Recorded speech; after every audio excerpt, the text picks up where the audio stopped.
Yo! Yo, yo, yo. What is up, everybody? Philly Take Nation. Sixer Nation. What is up? Welcome on in. Saturday evening edition on what was supposed to be a very special day. Sixers honoring the 2001 team. A lot of the legends back at the Xfinity Mobile Arena as the Sixers take on the Pelicans for their first time this season. Sixers looking to get another win after squeaking one out on Thursday night. But obviously more news going on today that we will talk about. News that could impact the trade deadline this coming week. News that previews what we could see as the Sixers are preparing to go out on the West Coast. And then with the trade deadline and everything else, could have some major effects. I want to get my thoughts on that. And we'll talk about this game, man. And we'll try to have some fun. And we will try to push through again, man. Game number 48 on the season. Things are about to get interesting. Let's go, man. Let's go.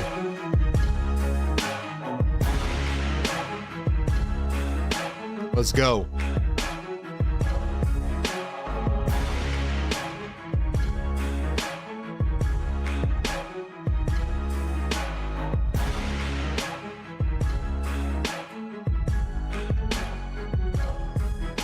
Let's go, man.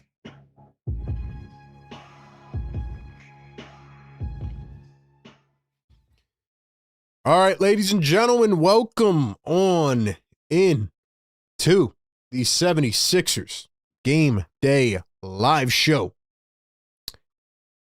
You know what it is, man. Happy Saturday evening. We will get to the news. We will talk about it, I promise. But good evening, good afternoon, or good morning. Wherever you are tapping in from, welcome into Philly Take with RB. It is the Sixers Game Day Live Show presented by our friends at National University. As always, we are powered by the Sleeper app. 26-21 76ers taking on the 13-37 New Orleans Pelicans. Now, both teams winners of 3 out of their last 5 games. Pelicans playing a little better. Can the Sixers actually put away a bad team for once? We will see. Because the other night, it was not pretty. It was not easy. So I guess we'll have to wait and find out. This is the number one Sixers Game Day Live Show. We give you pregame, live game, and postgame analysis, including our staple play-by-play reactions and everything else as it all goes down. We'll read out your comments in real time. We will take your phone calls after the game. Do me a favor. Go down below and hit the like button. Get us to 1 million likes. Subscribe to the show, and most importantly, turn on notifications. That way you do not miss not only the live shows, but the videos, the podcasts on the off days, and the shorts. I dropped the short earlier today, literally like right after the news dropped, because I was not in the studio. So I had to drop a short. Make sure you turn on noties. Don't miss any of that. And last but not least, make sure you follow us on all platforms. We have a link tree that is pinned in the live chat. You can literally find all of our social medias from that link tree. It's much easier now. Click that. One link takes you everywhere. So click that. And follow us on all socials. And shout out to the members in the chat. Drop those emojis. I see the Paul George emojis coming through. It's only right, man. It's only right. Yeah, become a channel member if you want to get those emojis, the loyalty badges, your name highlighted a different color, and your comments read. Yeah, that is what I got, man. Get us to 100 likes so we can wake up the neighbors. It is time to kick things off on the pregame live show, but we're not going to talk yet about this matchup or the game. So, as you probably all saw, or some of you saw, I dropped like a quick instant reaction. So here's my day, right? Well, I'm not going to bore you with my whole day, but pretty much, you know, in RB classic fashion, I'm like, Saturday morning, yes, the trade deadline's coming up. Sixers have a game tonight, right? They're honoring the 2001 team. Everything's cool. You know, I'm going to go out and do some things. I'm going to enjoy. And literally 5 minutes after I leave, I see my phone blowing up. And then the first comment I see, it's a notification from Twitter. And somebody said, man, the Sixers season was going so normal, something had to happen. So before I even looked at what happened, I was like, please, don't tell me that Joel got injured. Don't tell me that Maxey had some freak injury, please. And I look at the notification, and it says Paul George has been suspended for 25 games for violating the anti-drug program of the NBA. Now, obviously, at the time of recording my reaction, I did not know what had happened. Since then, hours ago, I have seen a lot of comments. I've gotten messages. I want to address 3 things. I'm going to make a separate video, full video with my full thoughts tomorrow, because obviously we want to focus on the game tonight. But I have to respond to 3 things that I've seen, okay? And this is just my own opinion, my own take.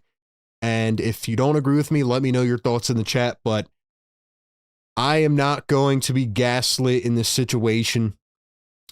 Here's my main thought, okay? Because there's a lot of people out there, right, who are saying this is a blessing in disguise for the 76ers. And the reason they're saying that is because on this coming Thursday, trade deadline, right, as we talked about, the Sixers need to essentially shed like $7 million to duck the luxury tax, which is why there's been talks about trading Drummond and Kelly Oubre and like all these other things. And they also have to convert Dominic Barlow and Jabari Walker to standard contracts, right? So with all that being said, people are saying that this is a blessing in disguise. Now, I am not going to comment on the Paul George thing, right? Like he came out with a statement and he said that he, what's the terminology he used? He improperly took a medication for mental health. I'm not going to accept or deny that claim because I don't know Paul George and I wasn't there in a situation. But what I will say is that I know that every player and every team is given a long, long list of medications that shows what you're not allowed to take. Now, I do agree that it is very extensive. It's very long. You could argue a guy like Paul George, who's been in the league for this many years, should already know, right? I remember there was a situation like 2 years ago where Bobby Portis got suspended because he accidentally took one of the wrong substances. Paul George should know better, right? So whatever he's dealing with, I'm not talking about that. He needs to have made a better decision. He said that himself. He said, I apologize to the Sixer fan base and team because I improperly made a bad decision and took something that I shouldn't have taken. Now, back to my point about the blessing in disguise. That is absolute baloney. If you are saying that to me because of the luxury tax, you are buying into what they are selling you and you are being spun around in the damn spin cycle. Okay. Number one, I don't give a damn about the luxury tax. I really don't. I want the Sixers to go all in and win the championship. The whole ducking the tax thing every year, that is a play from the owner, which I'm not even going to get into that whole issue, okay? Go research it yourself with what's going on with the Sixers owner. But it is a pure business play, and the 76ers need to stop worrying about the luxury tax. They need to go all in and do whatever it takes to position themselves for a championship. So that's number one, okay? Don't tell me it's a blessing in disguise because of the luxury tax. I don't give a damn about the luxury tax. I want them to win. Does it make things easier with the luxury tax? Yes. They shed $11 million off a PG salary. Whip-de-doo. I don't care about the luxury tax. Number two.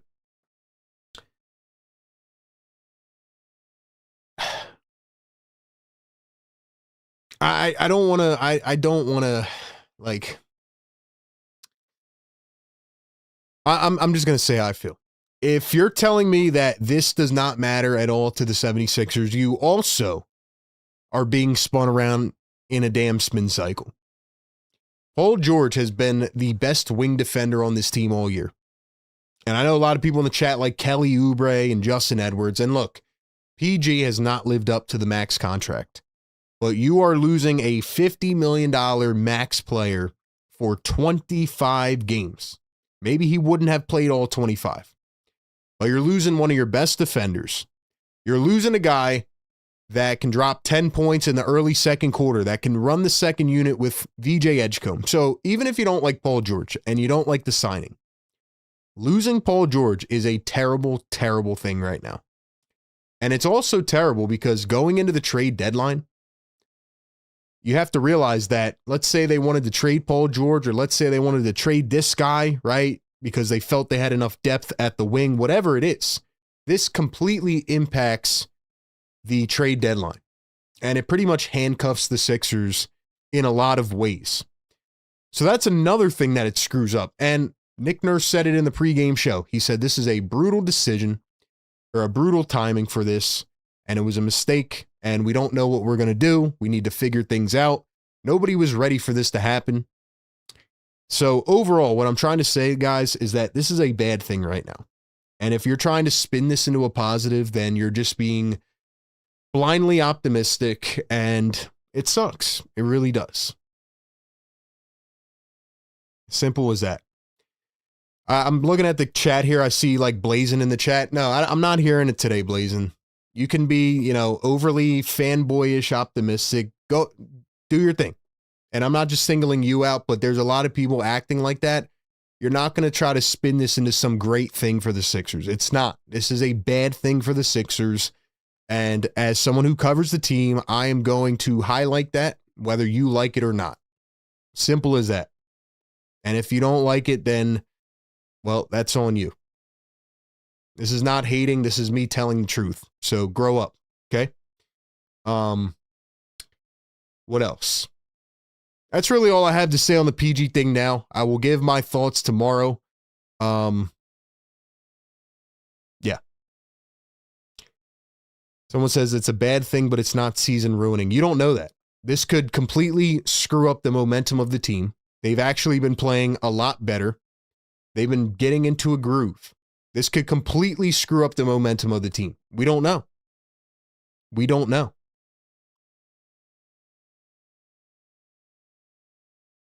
I'm just being honest. And that's what I do, guys. Good or bad, I tell it how it is. And I'm not going to sugarcoat things and just try to make you feel better. This is a very bad thing for the 76ers right now. Okay? Other than that, I'll give my thoughts more tomorrow. But for all the reasons I just mentioned, I'm not happy about this. We will see. Obviously, Oubre is now going to be starting.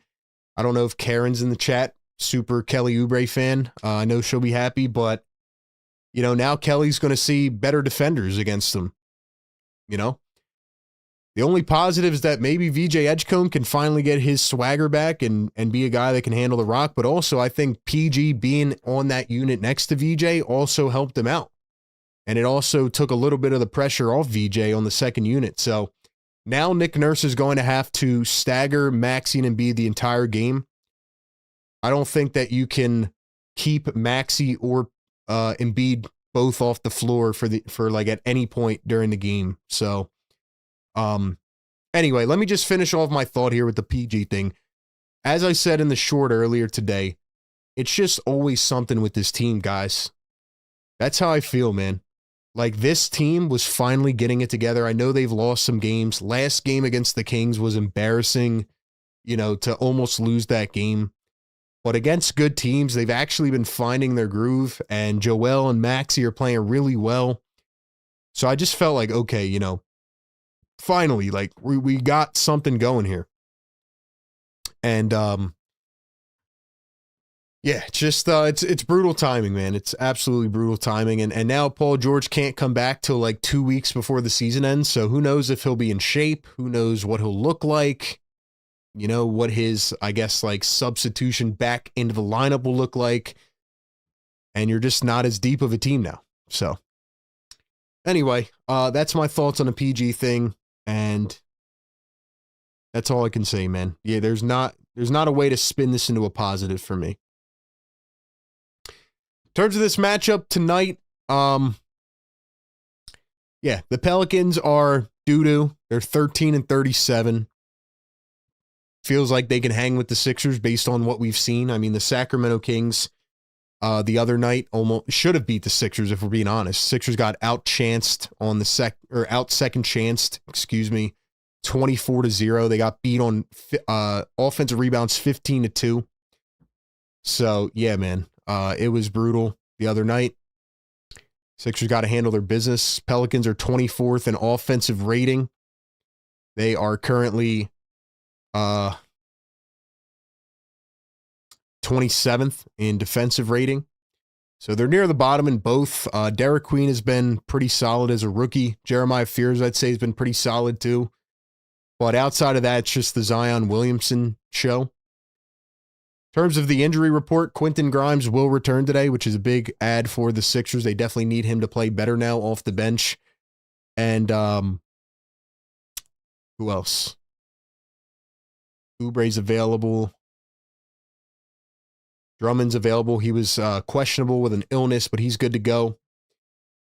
Joel Embiid actually was not on the injury report for once, so that's a positive. If you want a positive, Joel Embiid was not listed on the injury report for the first time in like as long as I can remember. So happy for Joel there. And for the Pelicans, DeJounte Murray has not played this season, and that's pretty much the only guy out for the Pelicans. It's going to be interesting, though, to see what Nick Nurse does now with the lineups and the rotations, and see how it goes, man.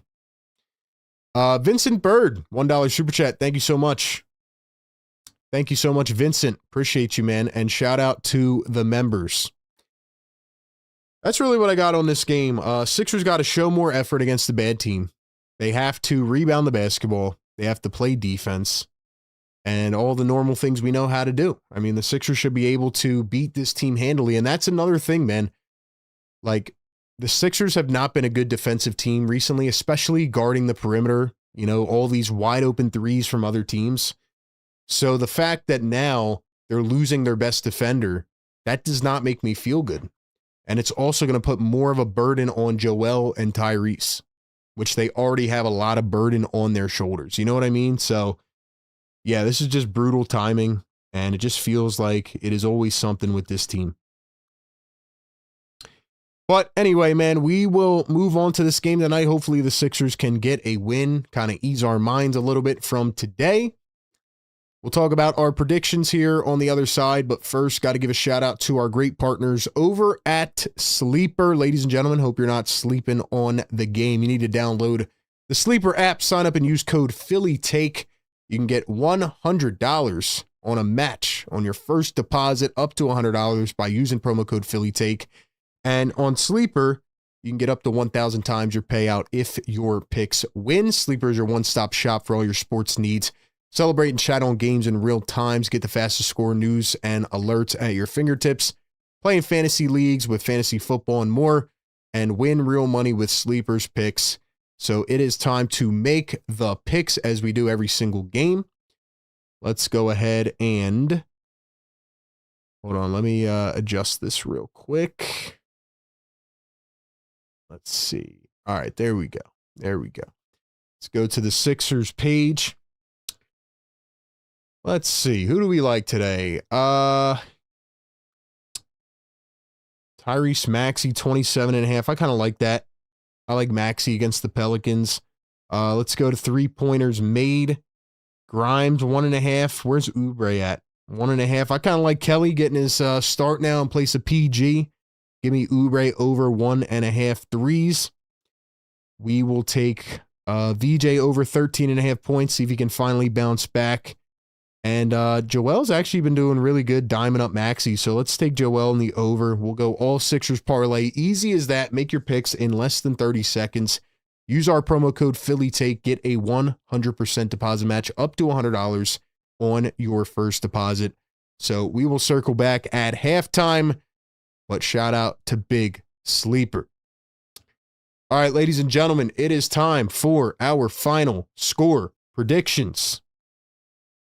Ladies and gentlemen, drop your predictions in the chat right now. Give me your final score prediction, who wins this game. And give me your leading scorer prediction. Who do you think will lead the game in points? How many will they have? And what will the final score be? Who will take the W tonight? Give me your thoughts in the chat. Keep in mind, the Pelicans do have a lot of athleticism.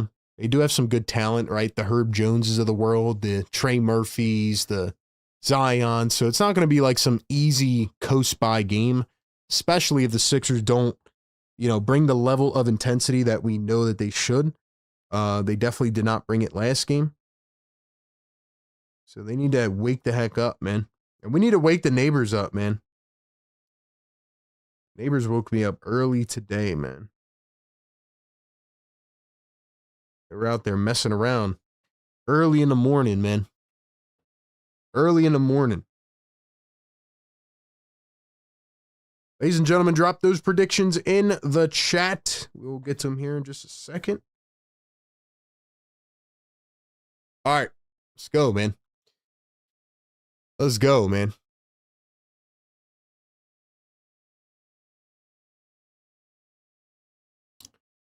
Drop those predictions in the chat. We got 250 people in here, man. 250 in the house. We only have 70 likes. You guys are slacking right now, man. Hit that thumbs up button. Hit that subscribe button.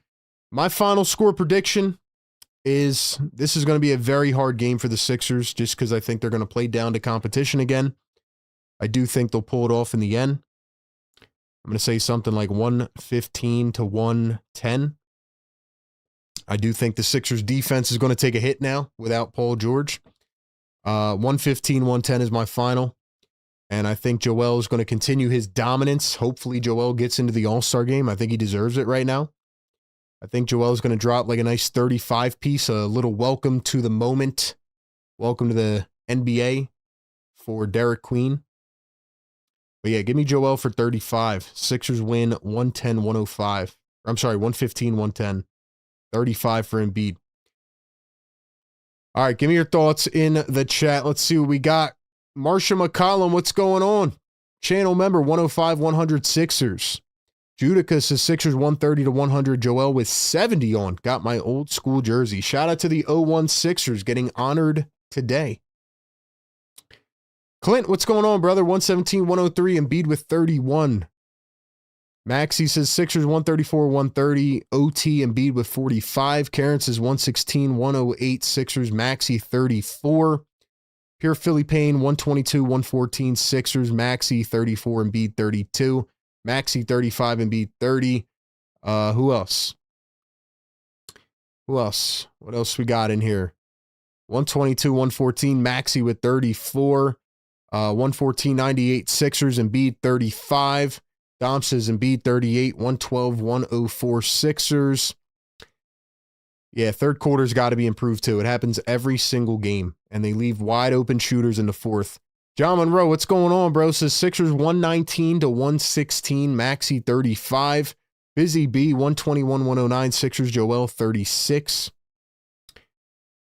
Kevin Clark 983. $5 super chat. He says, what is your overall thoughts on the team now with PG situation? Edwards is going to shock people. Kevin, I appreciate the super chat, man. I just gave like 25 minutes of my thoughts on the PG situation, so I believe you can rewind the show in real time if you want to and then come back live, or I will be dropping a full episode tomorrow on the situation. But I just talked about it for like 25 minutes, so I don't think it's good. I really don't. It'll give some young guys a chance to play, but no, it's not a good thing. $2 super chat. Don Boyle says, everyone hit that like button. Let's go. Positive stream. Yeah, let's bring the positivity, man. Let's get a W. Let's get a W, man. 240 people in here, 90 on the like button. You got to move on and you got to handle things the way that you can, man. It'll be Kelly Oubre and Dominic Barlow in the starting five going forward now. So, we'll see what happens at the trade deadline. I'm sure what happened today will affect some things 100%. And it sucks. It really does. But Sixers got to get a convincing win. So hopefully they can do that. And we'll take it one by one. But yeah, man, it is frustrating, you know. Feels like it's always something with the 76ers, but anyway, man, let's do it. Let's do it. It's 120, 100 Sixers, Embiid 40, 117 to 92. Maxey will score 50 tonight. 114, 107 Sixers. Let's go. I agree, Pure Philly. It is time to drop the beat. Let's go. We got to wake them damn neighbors up, man. Hit that like button, subscribe to the show. It is the Sixers Game Day Live. Best community in the world with your boy RB. Let's go.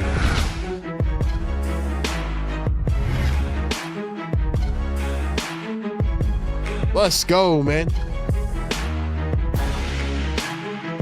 Don Boyle says life goes on. You know it, man. Gotta move forward. Gotta do what you gotta do.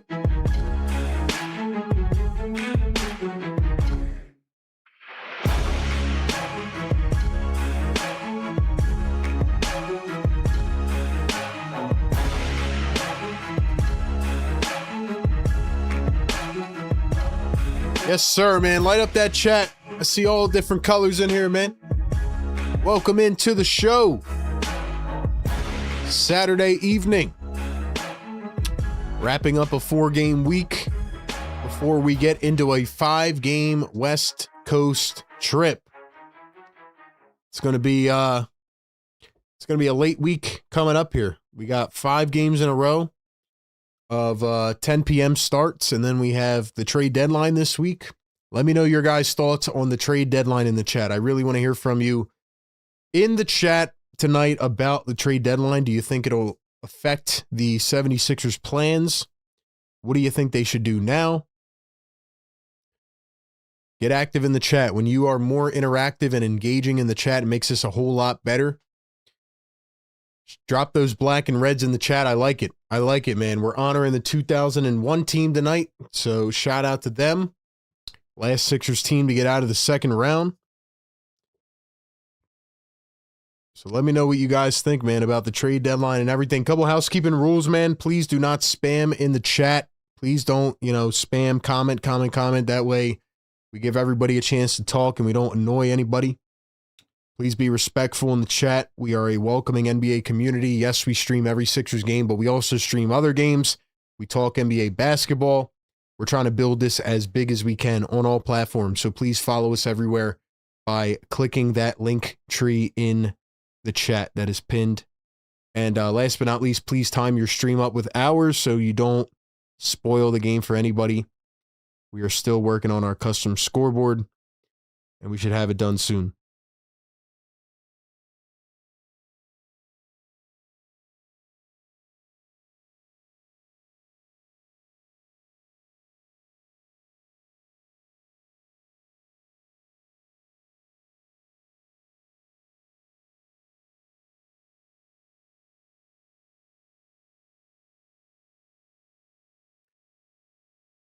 Let's see. William Irvine, what's going on, bro? Pure Philly Pain says it's hard to wonder how PG is doing. It's got to be tough and hard on him.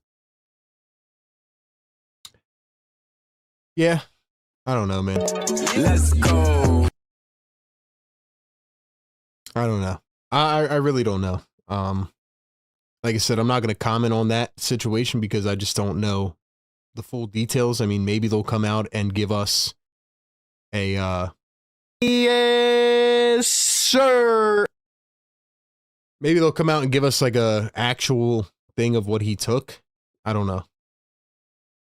They probably will.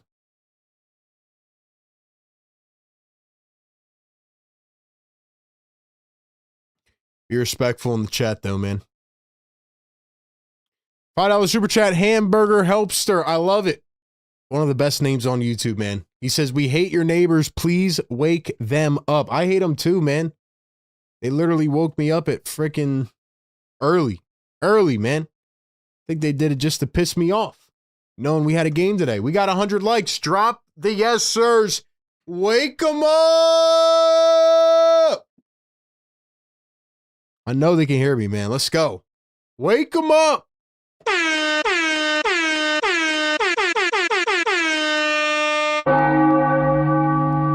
Yes, sir. Yes, sir. Wake him up.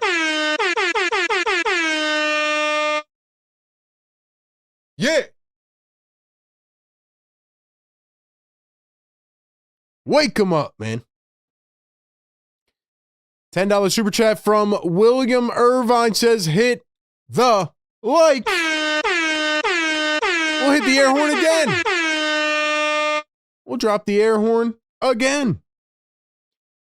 Every 100 likes, we let it fly, man. I am RB. This is the 76ers Game Day live show presented by National University. Thank you to them for making this possible. And thank you to all of you for constantly tapping into the chat. We do this every game, 4 hours of combined coverage. We are on here for 4 hours per game. Same stream. You don't have to go anywhere else, right? You got your device on, your TV, your phone, whatever. You can watch the game here. Well, actually, you can't watch the physical game, but you can listen to the game. You can get pregame analysis, live game analysis, and live stats. And then you can get a live postgame show. And you can even call into the postgame show and give your thoughts. I'm sure people are going to want to call in tonight, talk about Paul George. It's the beauty of the community, man. So shout out to all of you. Now, will the 76ers make this game easy tonight? Will they make it easy? I don't know. I don't think they will. I don't trust them to do that. I mean, every time we get to the fourth quarter, the blood pressure is going crazy. It's going crazy.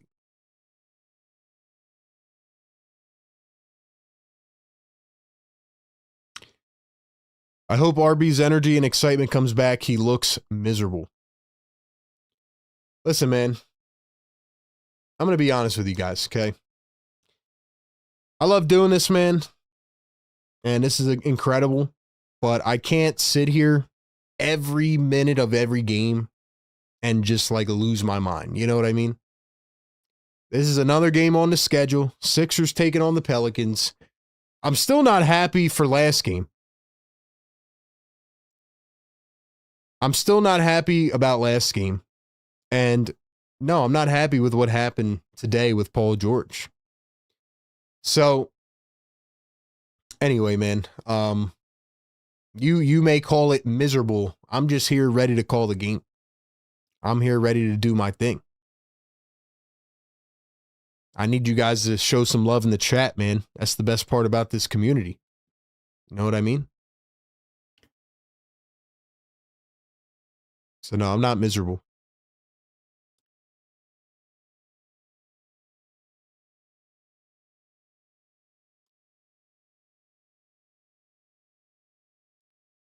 Busy Bee says it snowed a lot down here in Georgia. I got 6 inches of snow. Did y'all get snow? We did not get snow right now. Obviously, we're still dealing with the other snow that we got. But there is a chance that it could snow tomorrow, which I hope it doesn't again. But we will see. We will see. Busy Bee says, RB, forget the trolls. Yeah, it's, you know, that's another thing I wanted to address too, right? Like, I've been doing my best to balance out, like, obviously calling the game. Like, there's a lot that goes on behind the scenes here, right? That I'm like doing on the fly.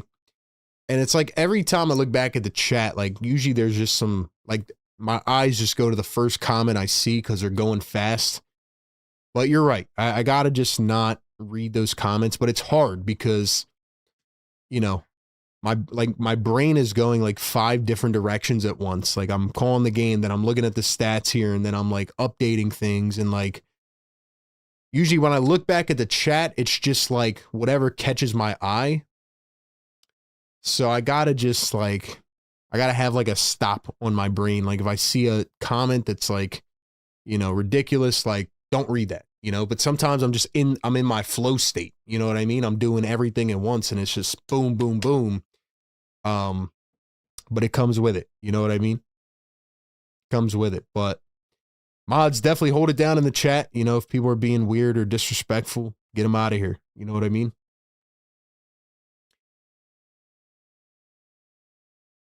Dom says still dealing with that foot of snow. Yeah, we definitely are. We definitely are. Busy Bee says it snowed on top of the ice we got. Yeah, that's brutal. We're still dealing with ice. Last night, I was outside for like 10 minutes and like it was insane. I don't think I've ever been that cold in my life. I don't think I've ever. It was 2 degrees outside when I was outside, and it was like unbearable. 2 degrees is insane. Beer Batter Gummy Shark, what's going on? Says, I thought game day was tomorrow.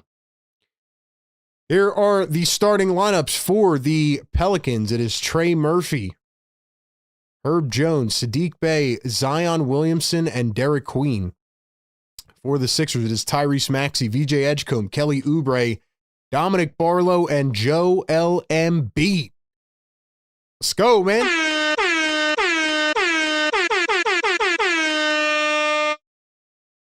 Ladies and gentlemen, do me a favor. Hit the like button. Get us to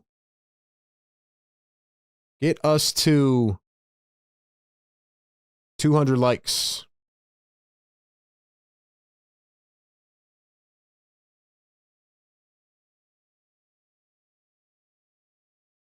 All right, let's get these stats up and going.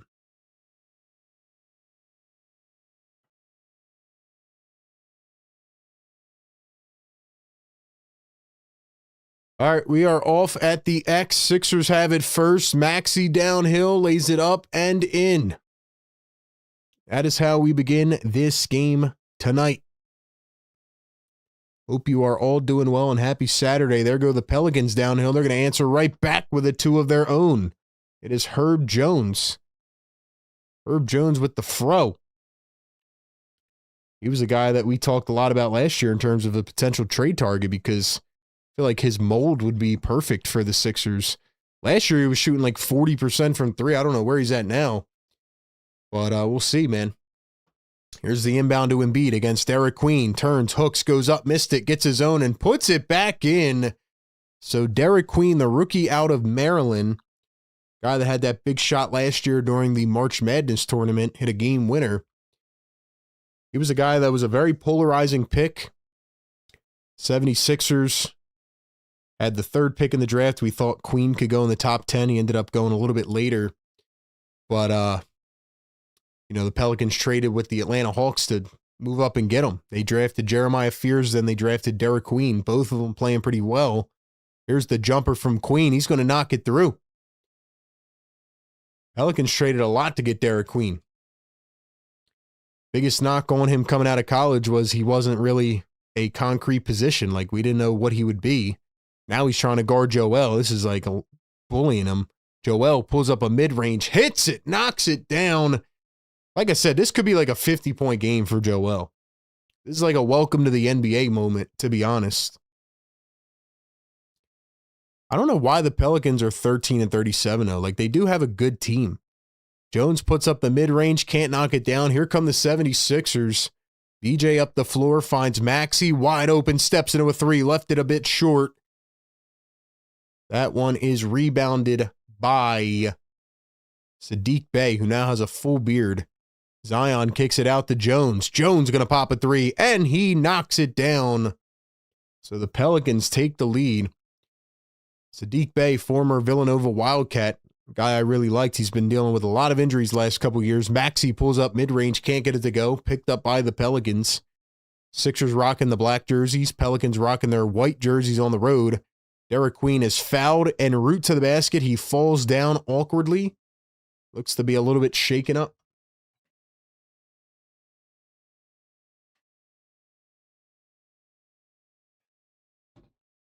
I really like Sadiq Bey, man.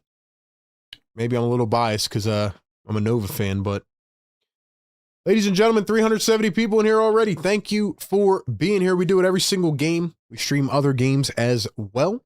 Appreciate y'all. First one good at the line for Derek Queen.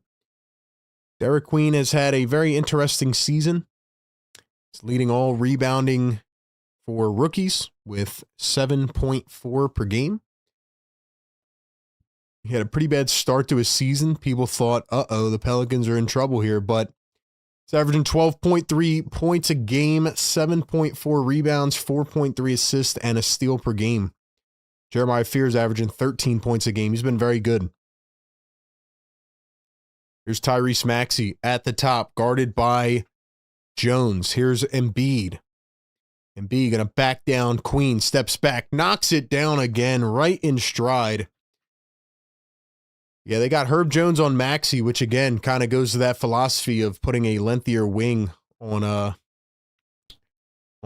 Maxey. Jones going to pop up a three, can't get it to go. Rebounded by Trey Murphy, another guy who really showed a lot of potential early on, has been dealing with injuries too. Derek Queen missed the layup, gets it back, puts it in over Embiid. So Derek Queen off to an incredible start in this game, 6-2. And yeah, man. Pelicans are another team like the Sixers. They just have so many injuries. Maxey tried to find Embiid on the go, and he did not get to it. So it's going to be a turnover. Pelicans lead it by 3. Here is Derek Queen going to hand it off to Saddiq Bey. Saddiq Bey guarded by Joel Embiid. Saddiq Bey drives into the paint. Saddiq Bey turns and kicks it back. Here's a 3-ball from Murphy, and it goes. So once again, another deep 3 against the 76ers early. Beer Battered Gummy says potential franchise rookies in the next draft, top 3 picks incentives. VJ going to pop a 3. He's going to answer on the other end. 8:15 to go here in the first. Derek Queen driving, turns, spins, kicks it out to Murphy. Murphy downhill, floats one up off the window, no good, and gets his own board once again. The Sixers struggling to rebound the basketball. Barlow under the rim. He goes up for a layup, and he's got a wide open bucket. Let's go, chat. Hit that like and subscribe. Thank you so much for being here, man. Sixers getting out rebounded thus far. Tika, I will answer your question here in a second. As Saddiq Bey is fouled, he's going to the line. Drop that black and red in the chat, ladies and gentlemen. Drop the black and red in the chat. Let's get that old school black and red going, man.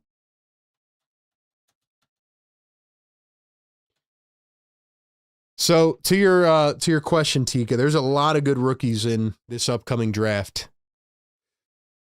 There's a lot of good rookies. Just look at the storylines of what's going on, right? A couple off the top of my head. Darren Peterson, AJ, I always forget how to say his last name, Dibanasta or whatever, man. Yeah, guy from BYU.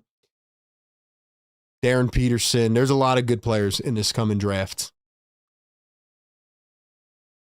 There's Joel Embiid. Joel puts it up mid-range and knocks it down. So it's been the Joel Embiid, Derek Queen show so far. Here's Derek Queen working against Joel Embiid. Here's Trey Murphy. Drives into the paint. Kicks it out to the corner. Herb Jones for 3. Can't get it to go. Joel Embiid bringing it up the floor. Joel Embiid puts it up.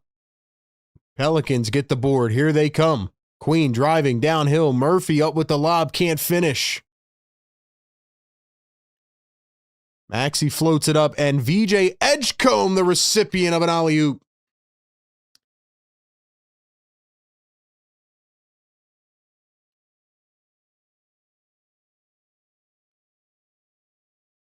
There's Zion Williamson going to find Saddiq Bey, dribbling, driving, turning, spinning. Saddiq Bey to the rim, goes up, left it short, rebounded by Kelly. Kelly Oubre coming down the floor, finds Joel Embiid. Joel back to Kelly. Kelly around the screen, kicks to Maxey. Maxey steps into a triple, can't get it to go. Also, Tika, if you remember who I talked about last year as the Sixers call timeout here, somebody that I know and used to play a little basketball with is likely going to be a top 10 draft pick, which is just out of this world. So I know the Sixers will not get their draft pick if it doesn't fall in the top 4. But if you guys aren't following the guy I told you about before, Yaxel, He might end up being a top 10 pick, which is nuts. Crazy story. Go do a little research on his story, man. I'm gonna be a full Yak stan for sure, especially come draft time. I can't believe he's where he's at right now, but I'm happy for him. Shout out to Yaks. Michigan's been playing really well.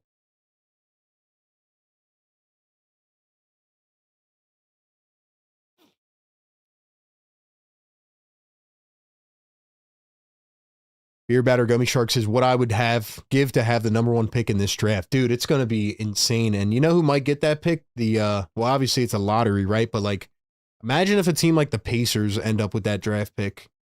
Like, that would just be a freaking weapon for them, you know? JS says, at the game, let's go. Let's go, man. If you're at the game, shout out to you. They are honoring the 2001 team tonight. So I know a lot of people that went to this game. Yeah. Your guy pulled out of last year's draft, didn't he? Gambled on himself. He did. He did gamble on himself. He was going to be probably like an end of the first round, beginning of the second round draft pick. And now he's shaping up to be a top 10, which is insane. So it's going to be wild, man. You got, who is it? Melo's son, the two I mentioned. There's just a lot of good players in the draft right now. There's a lot of good ones, man. There was like a day the other day, I think it was like 5 days ago, where like there was like 4 game winners on the same night in college. It's crazy. Oh yeah, Cam Boozer is another guy. Busy B, good one there. Yeah, a lot of freaking weapons in this draft. And you know who's going to get the Sixers draft pick? Probably the OKC Thunder, man. Wild. Busy says, VJ, it is your time to shine. RB, how do you feel about Performance Enhancer P? I already talked about that, man. I will say, though, some of the nicknames I saw earlier today had me cracking up. It was pretty funny. Somebody said, what'd they say? Prescription P. Someone said podcast enhancing drug P. What else did they say? Someone said he's going to take his suspension day by day. I thought that was hilarious. Zion reverse layup, can't get it to go. Pelicans lead it by 1. We are halfway into the first quarter. Maxey steps into a 3, knocks it down. Sixers take the lead. Here is Derek Queen. Backdoor. Murphy wide open. Nobody even defended. There's Jabari Walker in for the first time. There go the nicknames in the chat, man. Shout out AI, man. Oubre for 3. That's short. We talk about practice. Practice? Not a game. Not a game. As Trey Murphy misses the layup on the other end. We are all knotted up at 20. Here's Maxey going to find Oubre. Oubre from the corner, and he knocks it down. Kelly!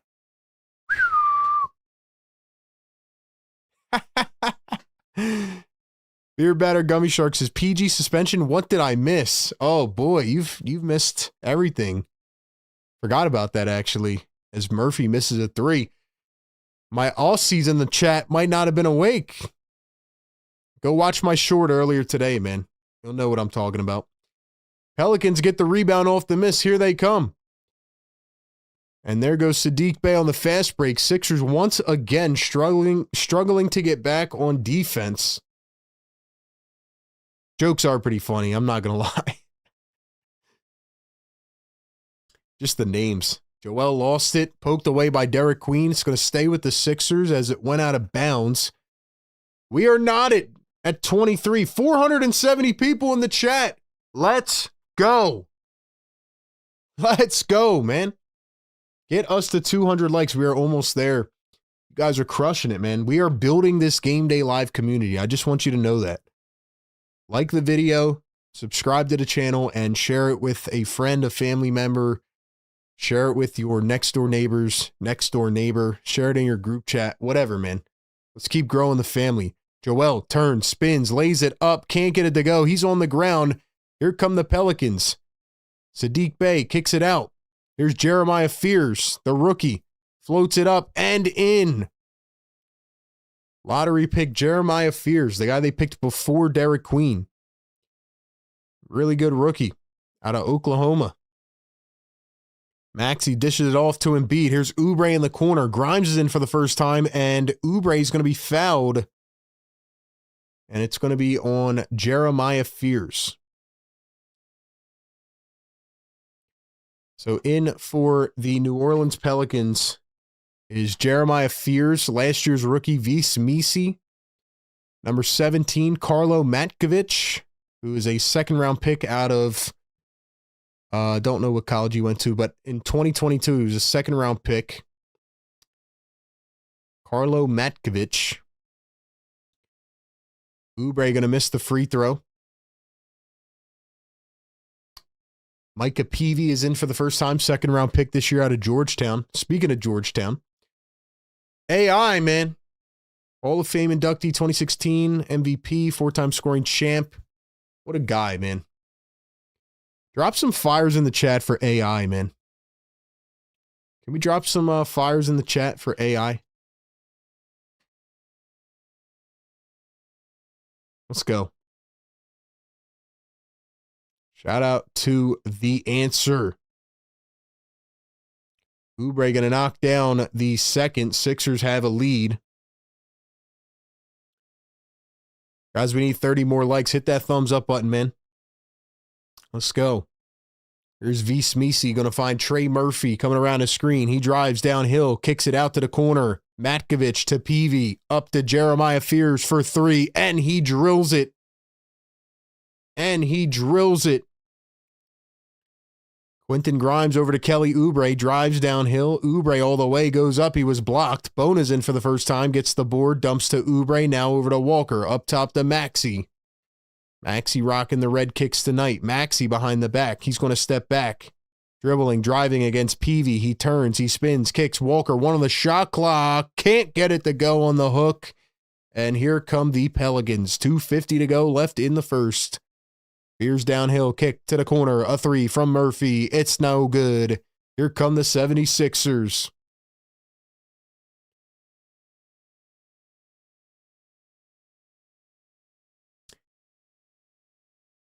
Here's Maxey. Maxey going to find Grimes. Grimes downhill. Threw it to nobody. It was almost stolen away. Did PG commit a fireable offense? Did he free up 50 mil cap space? No, he freed up 11 mil of cap space to duck the luxury tax. Which is actually true.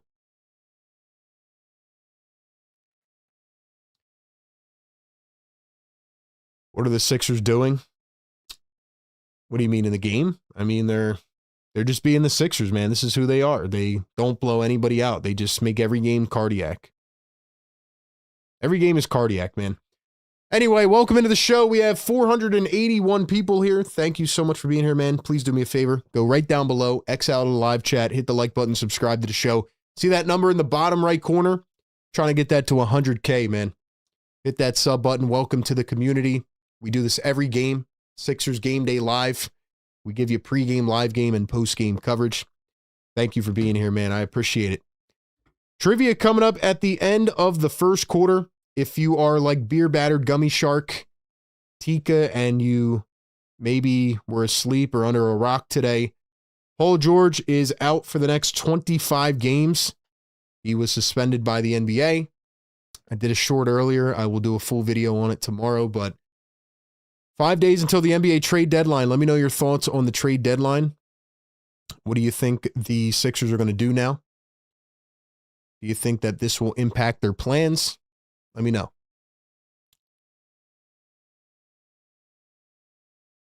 And drop some black and red in the chat, man. It's classic 01 night. They're honoring the 2001 team. Now, they were supposed to have Jason Kelce come out and dunk the basketball as like a promo thing, and then he canceled. So I don't know what happened to Jason Kelce. He probably got too busy or something. RB, would you want Mike Malone as head coach? I think he would be great. If Nick Nurse ends up getting fired, I think Mike Malone would definitely be on the candidate list for sure. I don't think he should have got fired last year. I thought that was wild.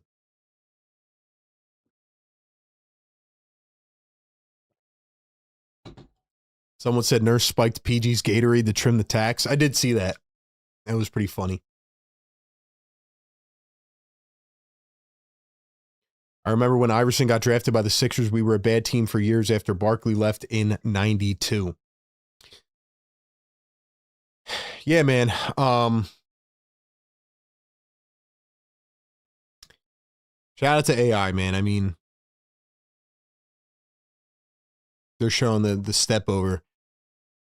Yeah, man. I mean, I was pretty young during the AI days, but just like my first fondest memories of this team and like just AI, like what he did for this franchise. And unfortunately, they could never reward him enough. It's pretty sad, but AI will forever be an icon. So here's Vis Misi. Misi guarded by Adem Bona.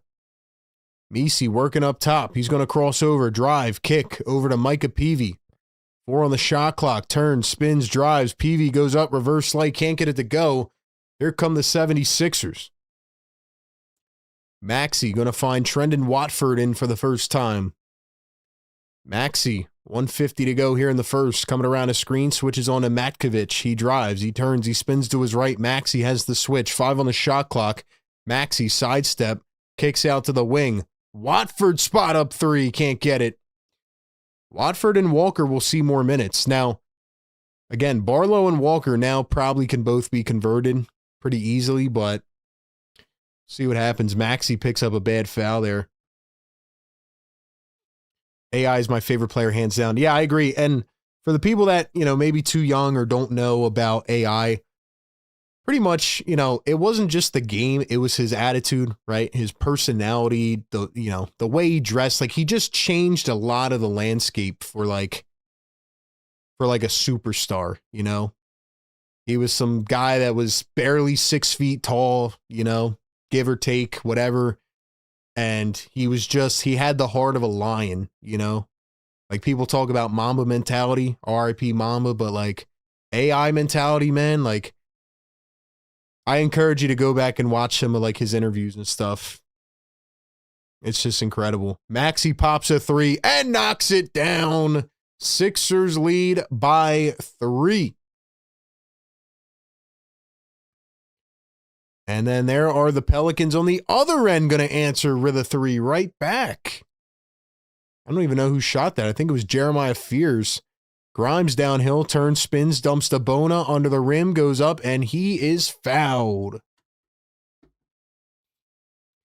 Charles Barkley and AI are the same, never got us anywhere, never won us a chip. That's not fair to say, man. I mean, it's right, but AI never had the right supporting cast. AI never had the right supporting cast.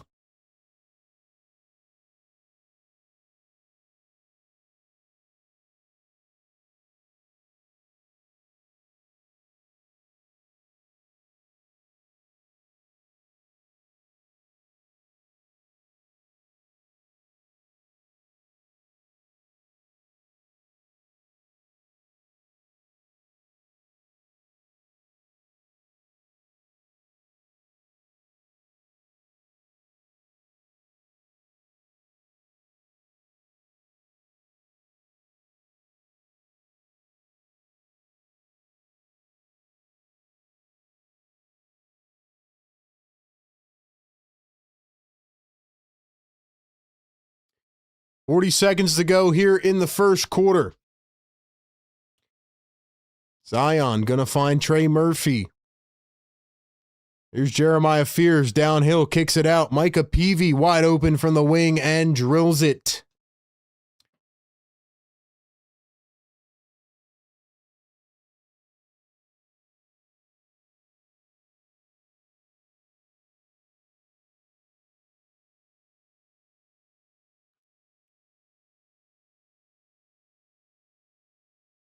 Here's VJ Edgecombe. Edgecombe guarded by Jeremiah Fears. He drives downhill. Bona puts it up and missed it. Sixers get the board. Grimes for three, and he airballs it. And that will take us to the end of the first quarter. You're saying Jordan wouldn't have won a chip if he didn't have the right cast? No, he wouldn't have. If he didn't have Scottie Pippen? Dude, you got to have guys on your team. You think Jordan would have won a chip with frickin' McKee and Snow and these guys? Yeah, okay. Anyway, man, we have hit the end of the first quarter. Same story. A lot of offense, not a lot of defense. Welcome into the show. Hit the like button. Hit the subscribe button. Let's freaking go. It is time for Sixers Scholars Trivia. Every game at the end of the first quarter, presented by National University. Ladies and gentlemen, do me a favor. Get those keyboards ready. You know how it works, man. First person to get the answer right in the chat will get a point. Whoever gets the most points right at the end of the season wins a big prize. Only one guess is permitted. It is the Sixer Scholars Trivia presented by National University. Make sure you check out their flexible online career curriculums, degree programs, all that. Link down in the description. All right, ladies and gentlemen. Ladies and gentlemen. Here is the question. I will say it first and then I will put it in the chat. Question of the day is, what is the most rebounds that Joel Embiid has ever had in a single game against the Pelicans? What is the most rebounds that Joel Embiid has ever had in a game against the Pelicans? Blazin', I don't want to be mean to you in the chat, man. I got to be honest. You kind of sound like you're on one today, bro. If you are, it's all good, bro. I get it. If you're smoking that PG, you know what I mean? But listen, bro. Came in here earlier whining about PG, saying it was a good thing, which was ridiculous. And then on top of that, bro, I'm not here to get in a debate with you. I'm just telling you, man, every star has his guys. You know what I mean? I could go down the list. Bron had Kyrie. Steph had Clay. Like, I can go down the list, bro. AI had a dog crap of a supporting cast. Same thing that Joel Embiid has had to deal with for 10 years now, okay? So, I don't know if you're smoking that PG or what. But yeah. I lose some respect points. Blaze, I don't know what you're on, bro. I don't know what you're smoking, bro. Oh my God, dude. I don't know. Let's ask the chat. We'll ask the chat. Zion going to miss the floater. All right, ladies and gentlemen, let's go to the chat. The correct answer, back in November of 2018, Joel Embiid had 19 rebounds against the Pelicans. That was his most rebounds ever in a game against the Pelicans, as VJ misses a three. And the first guess is the one that gets all the money, man. It is Bird Gang Nation. Bird Gang Nation was the first to get it. He says 19. That is correct. V was second with 19. There was a couple other guesses. Bird Gang Nation, congrats, man. Congrats, man. Here's a three from Peavy. That one is off. Thank you all for playing Sixer Scholars Trivia. Joel Embiid going to hand it off to VJ Edgecombe. Edgecombe coming around a screen. Drives, now steps back. Edgecombe going to find Joel. Joel puts it up. And he is fouled. Joel going to the line. Shout out to our guy Zoom Off in the booth.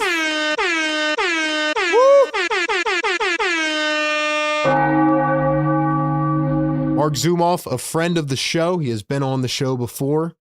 Big fan of what we're doing here, man.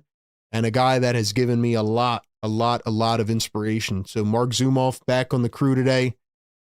We miss you, Zoo. Thank you, man. And salute and respect. Drop some fires for Mark Zoomoff.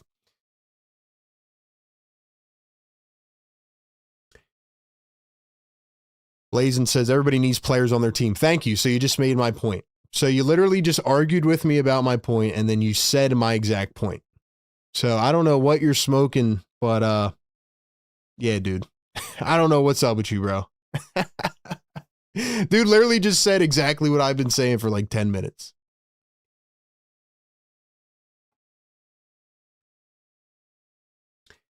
Zion going to kick it over to Jeremiah Fears, drives downhill, steps back against VJ. Jeremiah Fears floats it up, left it short. Rebounded by Misi. Here's Micah Peavy, kicks over to Misi, drives baseline, reverse lay, can't get it to go.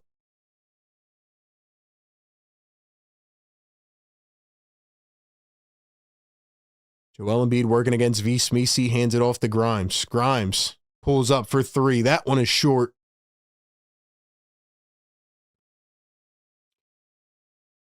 Blazin says you're here to debate. That's why you're talking to me. Okay, dude.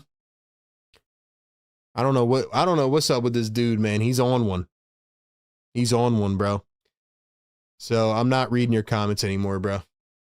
Yeah, get this dude out of here, bro. I don't know what's up with him. What do you guys think, man? Do you think AI should have won a championship with this roster? Look, they're showing it right here, man. Matt Geiger, Tyrone Hill, George Lynch, Todd McCullough, Vernon Maxwell, Dikembe. What do you guys think? Because in my opinion, they never gave AI the right supporting cast.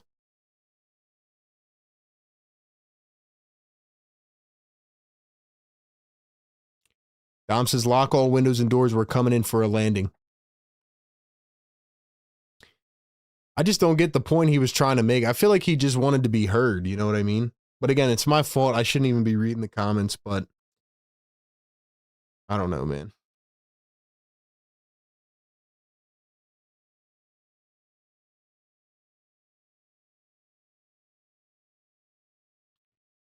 Watford going to find Joel Embiid. Joel drives downhill, floats it up. Watford misses the lay. Watford gets it back and floats it in. Sixers take the lead.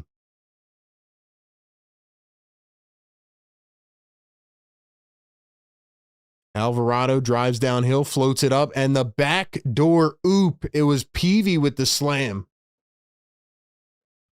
AI carried them to the finals. No one could have done better. I agree, man. Took them to the finals and won a game and then got blasted, but AI was a dog, man. That was one of the best stories in sports in a while. Here's Joel, pump fake from the corner, kicks off a three. McCain in for the first time. Can't knock down the three. 3 minutes into the second, there goes Zion downhill. It's going to be a charge. Joel took a charge. Let's go. Let's go. 522 people in the chat. We hit 200 likes. Let's go.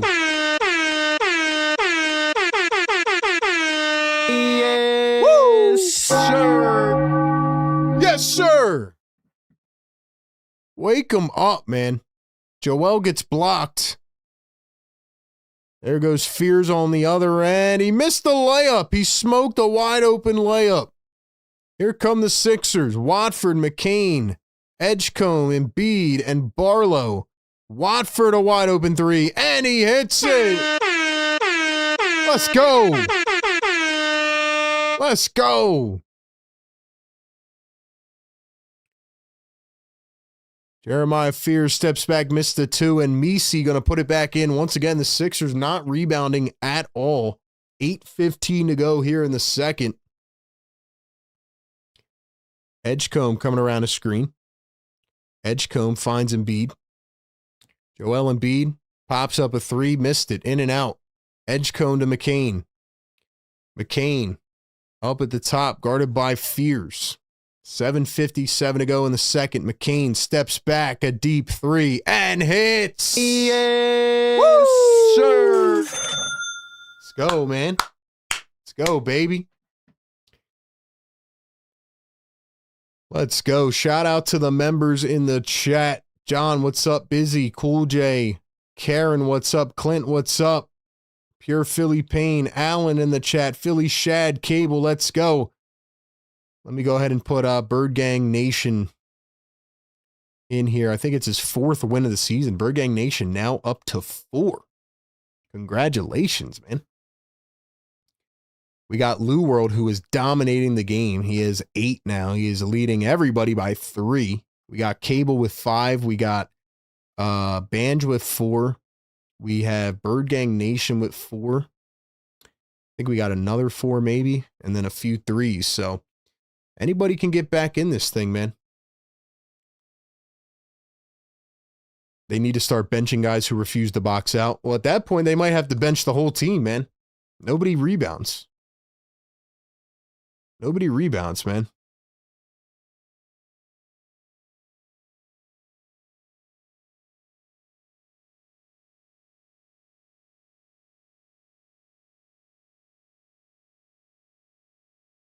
All right, ladies and gentlemen, let's play a fun game we like to play here in the second quarter. It is called Drop It Like It's Hot. Drop the spot, man. Let us know where you are tapping in from.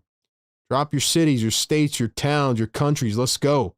Shout out some of the locations watching the show tonight. Appreciate everybody being in here, man. 550 in the house. We do it every single game.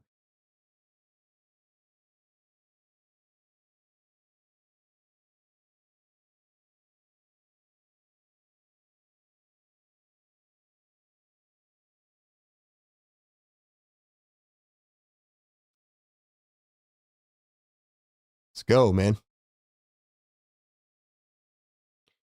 Don Boyle gifting a Philly Take membership. Woo! Wake 'em up. Let's go.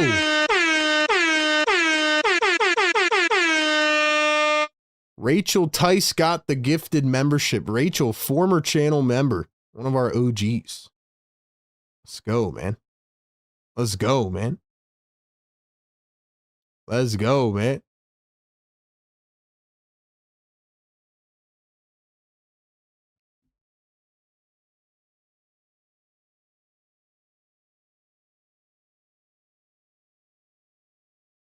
Let's go, man. We got, let's see, Trenton in the house, Mount Laurel in the house. Shout out NJ. We got Phoenix, Arizona in the house, Mississippi, Bloomsburg, PA, Elkton, Maryland. Got ATL in the house, Somerset, NJ, Prospect Park. Got Cornwall in the chat, Palisades Park, NJ, Northeast Philly in the house, South Jersey, I-95 squad, Langhorne, PA. What up, RB? I hope the PG suspension doesn't impact the way this team plays. Good point. Good point. Bradenton, Florida in the house, Upper Darby, Rosemont, South Carolina. Bradenton, Florida. Let's go, man. Worldwide, baby. It's the power of this chat, man. The power of the show. Let's go. Here's a 3-ball from Alvarado. He missed it. Sixers get the board. Pelicans starting to press up full court. Here's VJ driving downhill. Kicks out to Barlow. Edgecombe finds Barlow cutting to the rim. Nice play, and he's fouled at the bucket. Barlow to the line for 2. Nick from London in the chat. Trenton NJ. Power is out in Mississippi, and I'm using my phone to watch the podcast. Let's go, man. Hope everything's well down there. Southwest Philly in the chat. Baltimore in the building. Richmond, Virginia in the house. Rachel says, always in the chat. Been quiet. I'm here every stream. What's up, Rachel? Got Philly in the house. Shout out Philly, man. Hope everybody's staying warm out there. Let's go, man. Thank y'all for dropping the spot like it's hot. Do it every single game, man. Welcome into the show. Pre-game, live game, post-game. Free throws at the line are good for Dominic Barlow.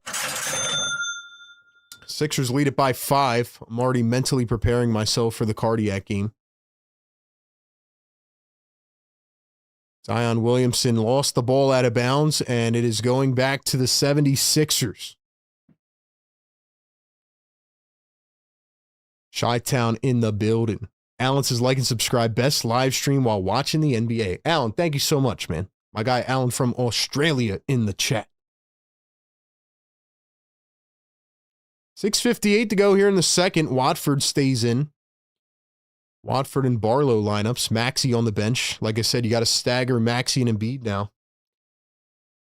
Here's Joel. Pulls up the mid-range. That is cash money.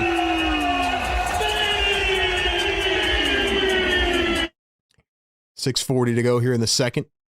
3-ball in the corner. Sadiq Bey can't knock it down. Sixers pick it up.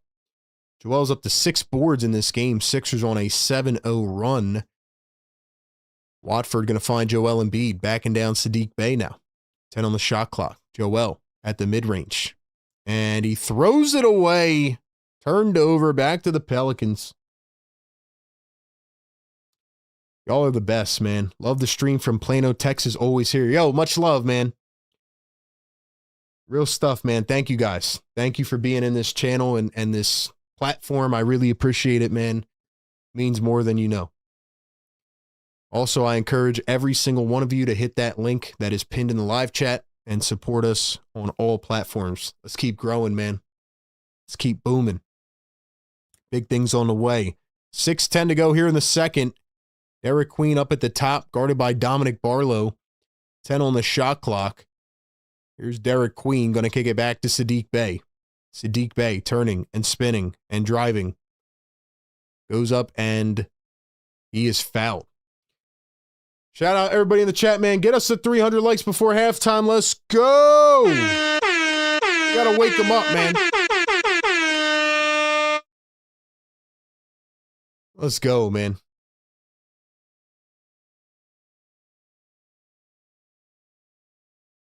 Like I said, man, we got a community here, man, and we're all allowed to agree and disagree, and let's just keep it cool, man. Let's just have fun, talk ball, and just I try to give you the best coverage I can from the fan level.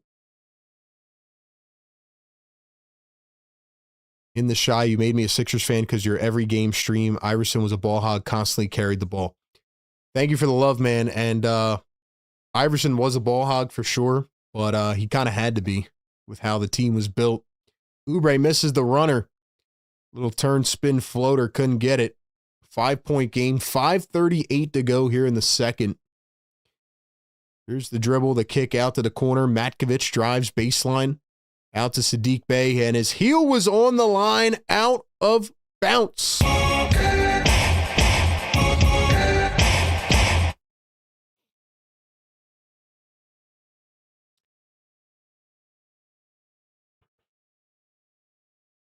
Here's VJ Edgecombe. Edgecombe. Guarded by Sadiq Bey. Going to find Kelly Oubre. Oubre pops a 3 and he missed it.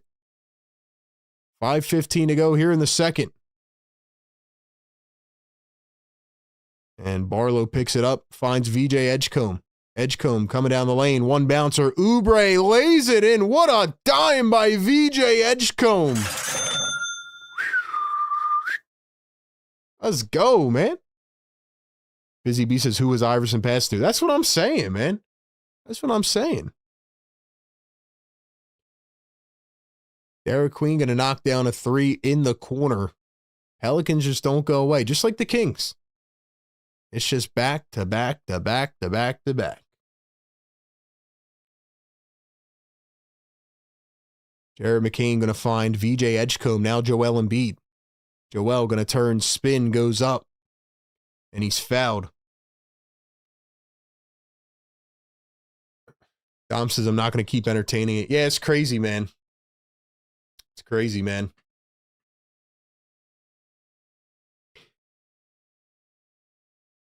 Yeah, like I said, man, it's just, you know, I try to read as many comments as I can. I try to give as much love as I can to the people, but you see why a lot of streamers don't read a lot of comments, man, because you get wrapped up with people that are just, I don't know.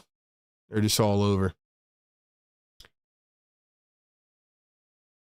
Blazin says, I'm tired of listening to stupid. Please cancel my subscription. It's funny you're calling other people stupid, man, and you can't figure out how to cancel your subscription, bro. I mean, the jokes just write themselves, bro. Shout out Cat Seltzer. We've been listening to you for a minute, my guy. Let's go. Let's go. Cat Seltzer, let's go. Appreciate you. It's hilarious, bro.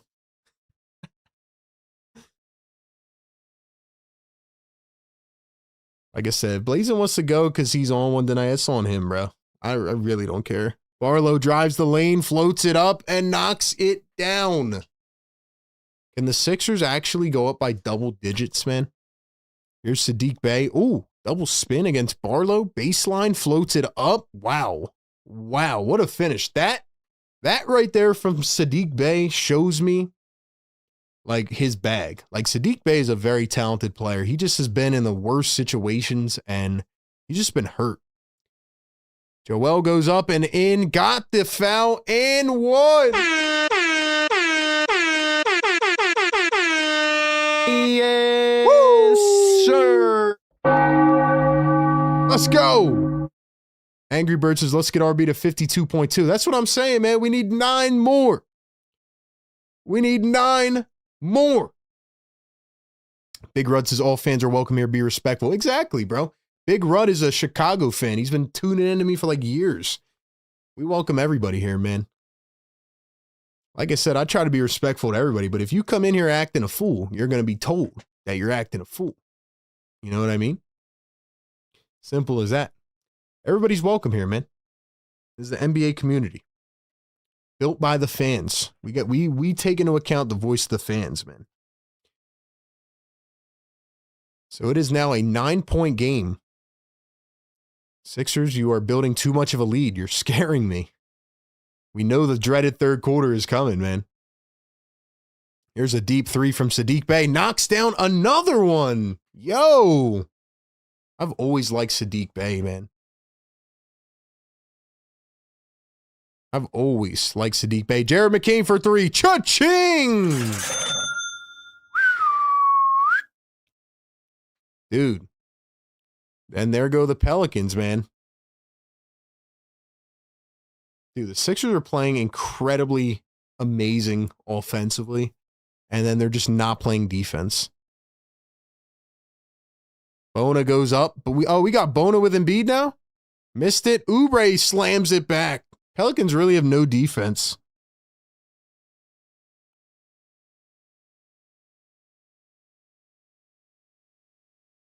Wow. Saddiq Bey drives off the pump fake, goes up, and he's fouled. So the 76ers are playing incredible offense, and defensively, they just don't care again.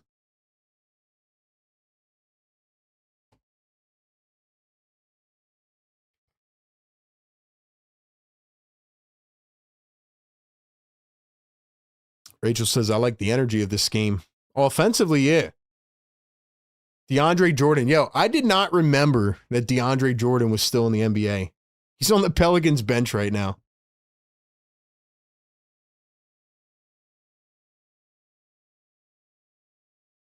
Let's go, man. Let's go.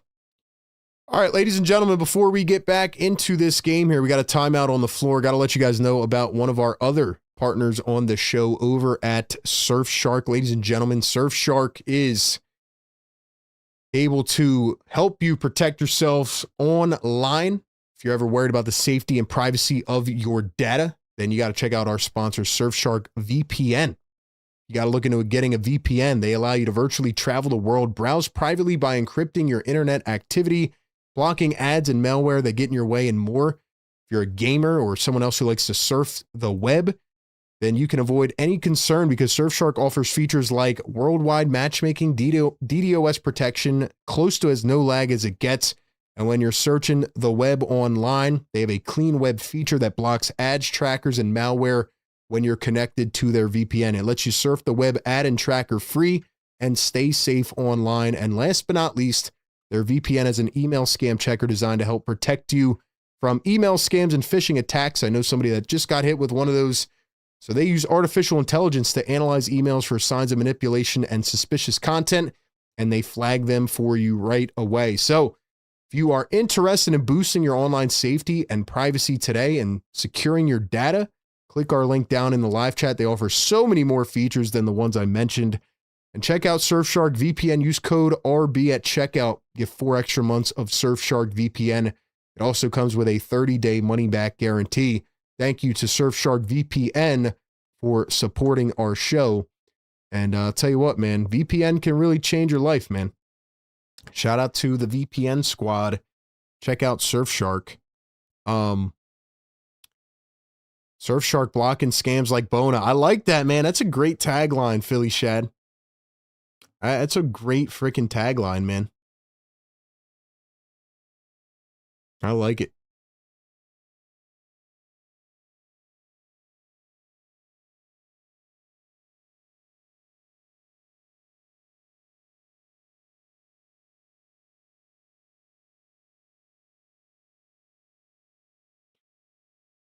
How many points does McCain have?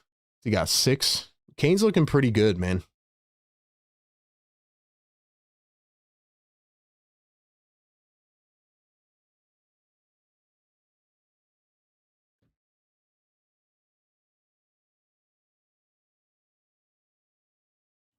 Sadiq Bey is really good too. I wonder what his contract is. I'm going to look up Sadiq Bey's contract.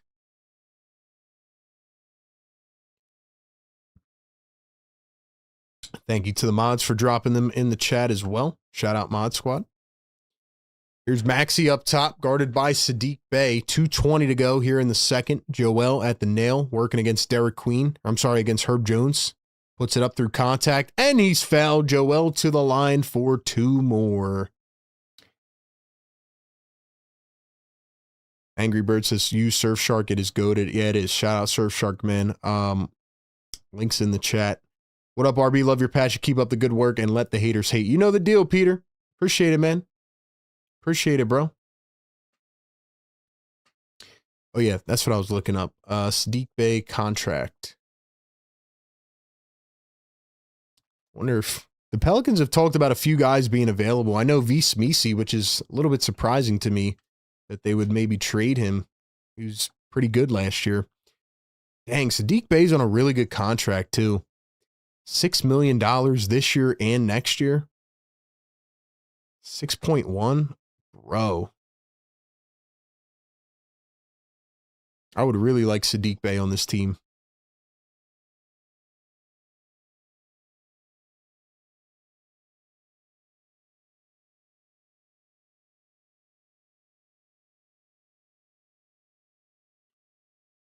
Here's Sadiq Bey coming around his screen. He's going to drive downhill, turns and spins, steps back. Can't get the 2 to fall. Let's see what he's averaging. 16 a game.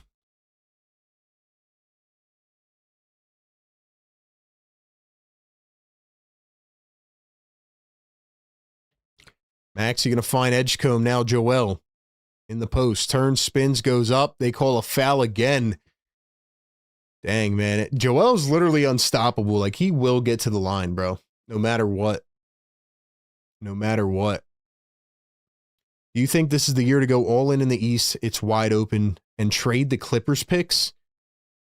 I think you can go all in without trading the Clippers picks, to be honest. I think you got to keep them. They're very, very valuable.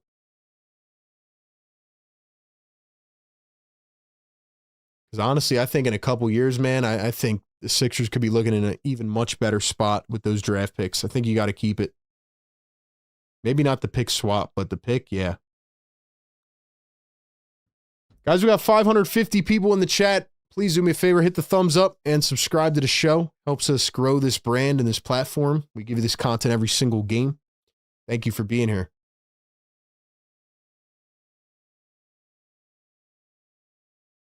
Queen wanted to play Embiid. Now he's getting front row seats for this cooking session. Yeah. Derek Queen was getting a little bit too cocky, man.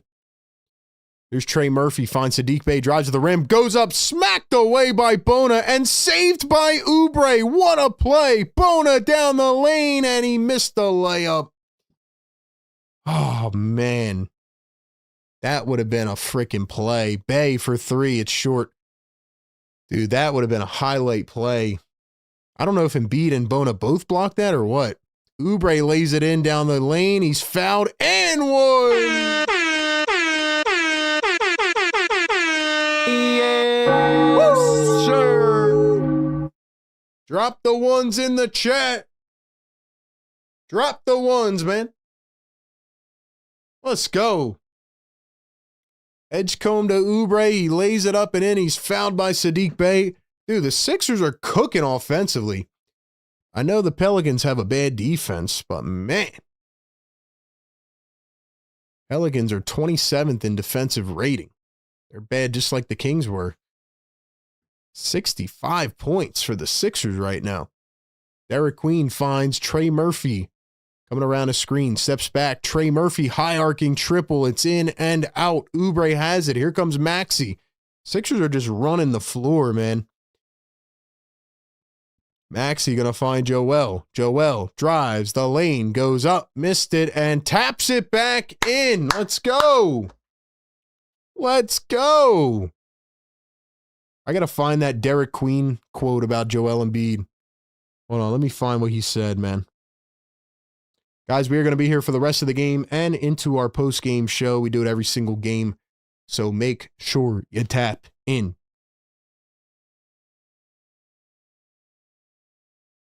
Like the show, guys. Get us to 300. They're about to honor the 2001 76ers. There they are. Let's go.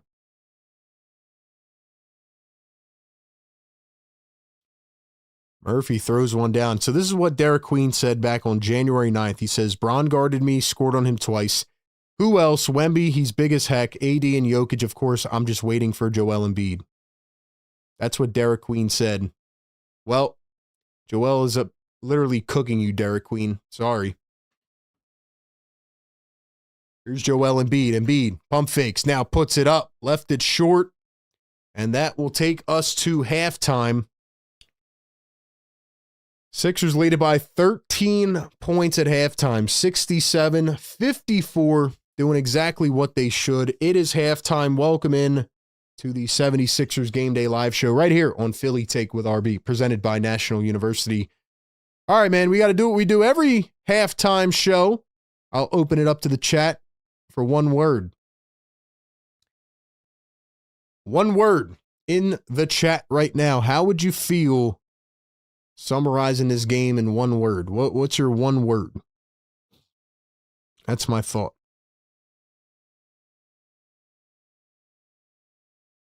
I'm going to give you my word here in a second.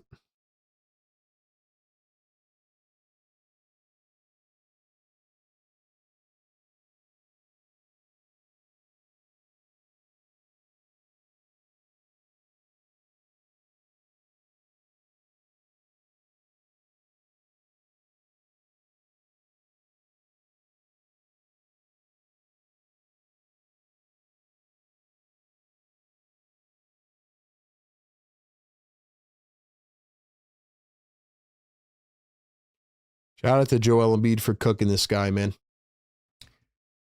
My word of this game is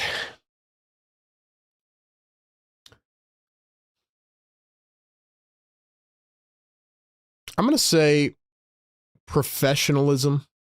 I was going to say expected or like common, but I feel like that's just too basic. So I'm going to say professionalism because, one, I think the Sixers are doing what they need to do, right? Like they're showing up to work today. They're handling business.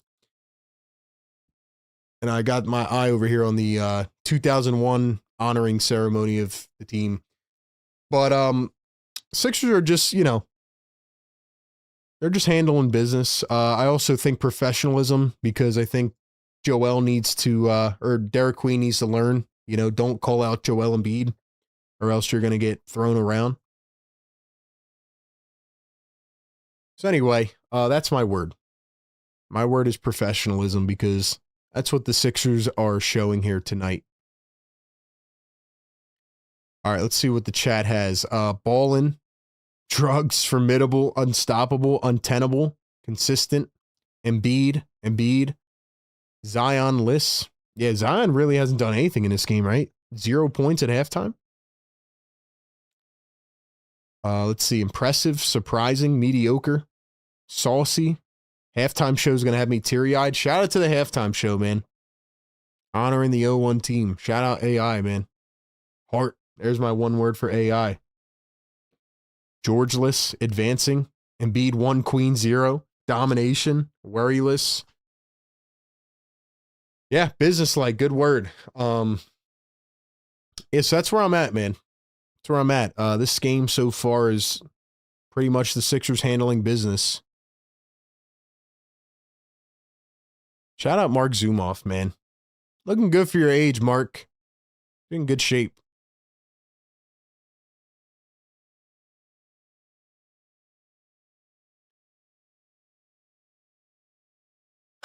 Everybody's talking about PG in the chat. But yeah, man. So yeah, one word. Like I said, this has been a game where, you know, it's Joel again taking over, dominating. He does have 17 shot attempts, but he's 9 of 9 at the line, and he's got 8 boards, 3 assists, so he's doing well. He's doing well.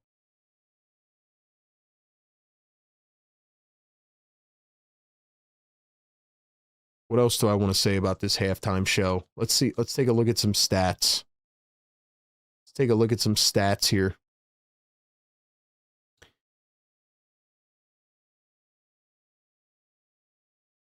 Let's see. Sixers out rebounding them by 10. That's a surprising number. Sixers shooting 44%. Wow, both teams are shooting 7 of 16 from 3. Sixers are 82% at the line. They've only missed 3. What else? 28 points in the paint. Sixers have only turned it over 2 times. I got to be honest, man. It's pretty, like, the Sixers actually don't turn the ball over a lot. They usually take care of the ball pretty well. Dang, those are some nice jackets they got for the 0-1 team. Those are some really nice throwback jackets they got there. Can you believe, man? 2001, there's hip hop.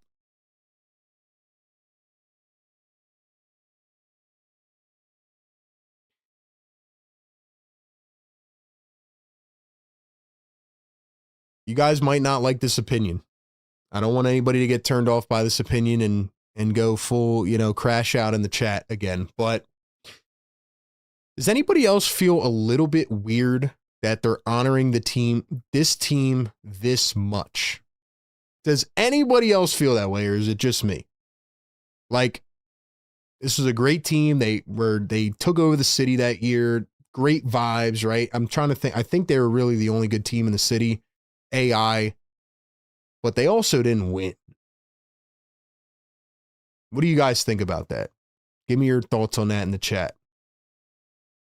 Like, I'm glad that they're honoring them, and, you know, it's nice for these guys, right? For guys that we haven't seen in a while.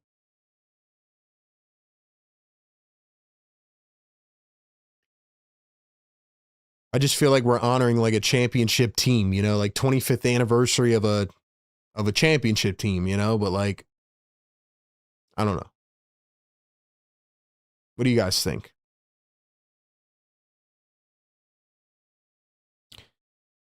All right, well, they're just going through all the introductions here. So anyway, give me your thoughts on that in the chat. I do wish that we could have a team make the freaking finals again. I mean, that'd be really nice. Tell you what, man, the year that the Sixers make the finals, this channel is going to the moon, bro. So Sixers, I need y'all to help me out, man. I think y'all need to help me out. And RIP Dikembe, man. RIP Dikembe. I wanted to say that as well. All right, while they're doing these introductions and their families are walking out, man, we will talk a little bit more about this game. Still 500 people in here, man. Shout out to y'all. Give some more thoughts on the other side. Got to give a shout out to our great partner of this show over at Sleeper. Don't go to sleep just yet. It's Saturday night. The vibes are high, right? We're feeling a little bit better now, right? The PG news kind of brought us down, but the Sixers are still playing really well tonight, at least, and they're making us feel better. Along with this honoring ceremony, there's Allen Iverson. But ladies and gentlemen, you can also feel better if you check out the Sleeper app, one of the best one-stop shop apps for all your sports needs. Celebrate channel games in real times, get the fastest scores, news, and updates. And the best part is playing the game within the game. You know, Sleeper's picks, get to choose anywhere from 2 to 8 of your favorite players. Pregame, live game, or across different sports, parlay them into one. And all you have to do is pick the overs or the unders. It's a completely new way of watching these games. So use our code PhillyTake over on the Sleeper app when you sign up. Get a free 100% match on your first deposit up to $100. Now, over on the Sleeper app, we make our picks every game. We had Joel Embiid over 4.5 assists. Currently, right now, Joel Embiid is at 3, so he's on his way there. We had Kelly Oubre over 1.5 threes. He is at 1, so one more for Kelly, and we'll be rocking there. We picked Maxey over 27.5. He's sitting at 8 right now, but Maxey does like to go on those big runs late.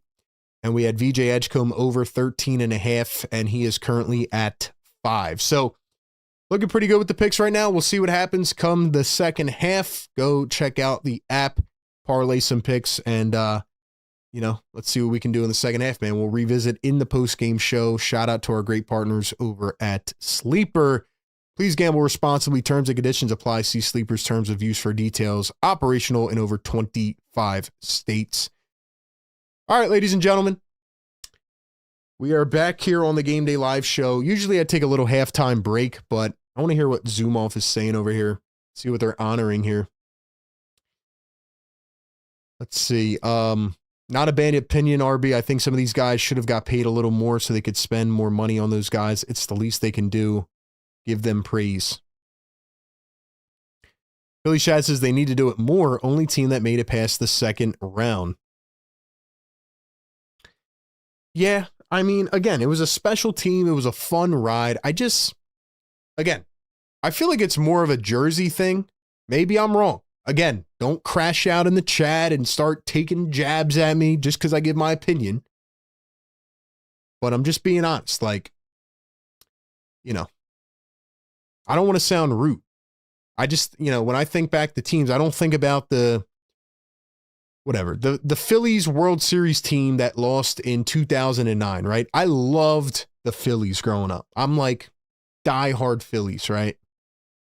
Those guys were a lot of the players on that team. Like I can just, tally off moments that I remember, like random moments. Like I really loved that team, but I don't think back to 2009 and be like, yeah, man, what a special team. Let's celebrate them, Now, obviously they won in 2008.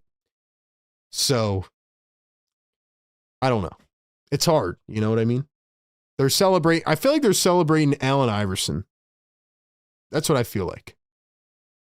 I don't look back a couple years ago and celebrate the 22 Phillies, because as much as I love that team and I want Bryce Harper to win a ring, I can't celebrate a team that didn't win. That's my opinion, though. That's my own opinion. One more thing I wanted to talk about with this game. And again, not trying to hate on them at all. Not trying to hate. Just giving my opinion. I'm glad they got honored. I think it's cool. 25 years. Crazy that it's been that long. But I want to freaking win, man. I'm going to say this before I exit for the halftime show.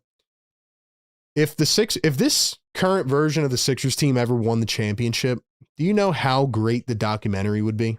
I honestly would hope that this chat would be in the documentary. I feel like we deserve just a 2 seconds of airtime in this documentary.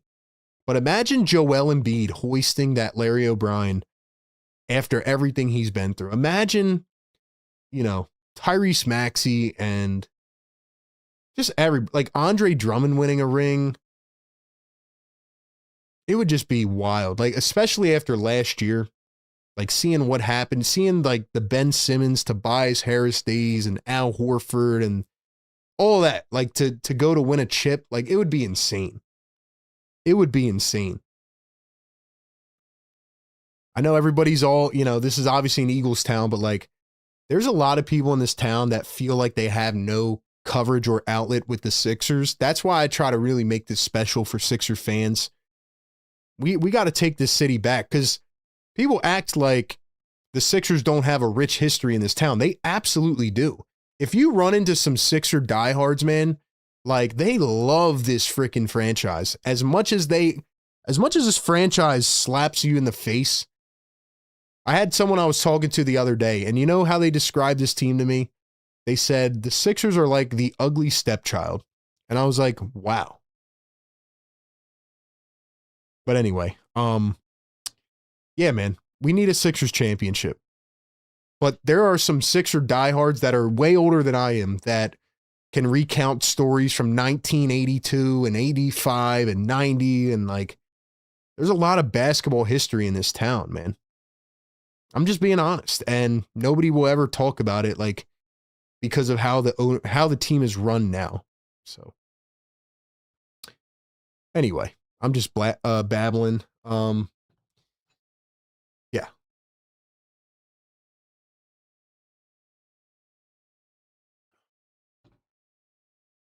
We are the most deserving fan base of a championship in the league. 100%. And it would do wonders for this franchise. Like the same way people hate on Jokic or used to hate on Jokic and Giannis until they won that ring. Could you imagine Joel winning that ring, man? They would still hate on him, but at that point, man, seeing him and the way he bounced back and like all of it, man, it would be special. It would be special. I've been in a toxic relationship with the Sixers since '90. Exactly. They are like a toxic relationship, man. As bad as they treat you, you just keep coming back for more. I've been saying for years the process needs a 30 for 30. 100%. There will be a 30 for 30 on the process. There absolutely will. And hey, when y'all are making that documentary, if you want to hit up your boy RB, I'll be here. Lines are open, bro. Lines are open. You guys can use content from this live stream, 100%. All right, man. I'll be back in a minute. Don't go anywhere. Halftime coming up, or I'm sorry, third quarter coming up. Yeah, don't go anywhere. Hit the thumbs up. We're about to get to 300, man. Let's go. We'll hit that air horn on the way back.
All right, y'all, we are back.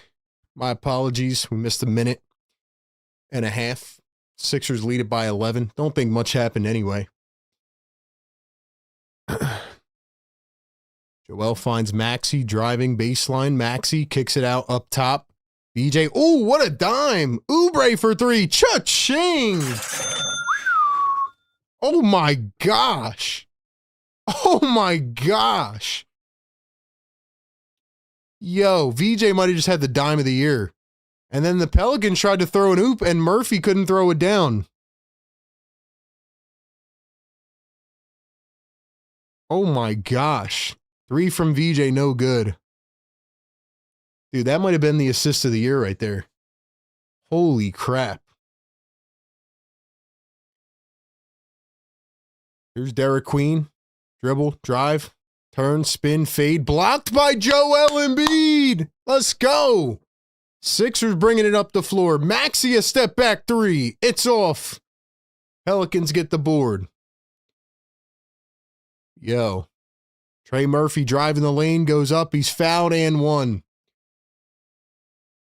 Holy crap. I can't get over that dime that VJ just had.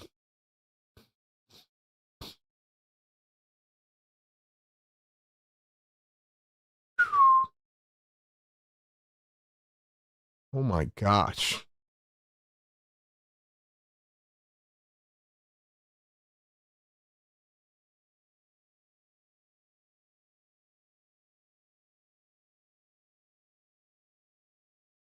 Here's VJ Edgecombe coming around a screen, drives, kicks at a corner. Barlow a three. That one is off the mark. Picked up by the Pelicans. It is a 14-point game. There's Derek Queen working against Tyrese Maxey. Drives into the paint, turns, kicks it out. Sadiq Bey. Bey, dribble, crossover. Bey finds Murphy against Oubre. Almost did a split, almost lost his footing. Derek Queen up against Embiid. Misses it, gets his own board, missed it again. Derek Queen is 3 of 8. Don't ever summon Joel again. Maxey blocked at the rim. Who did it touch last? The referees don't know. Dude, what a dime by VJ Edgecombe that was.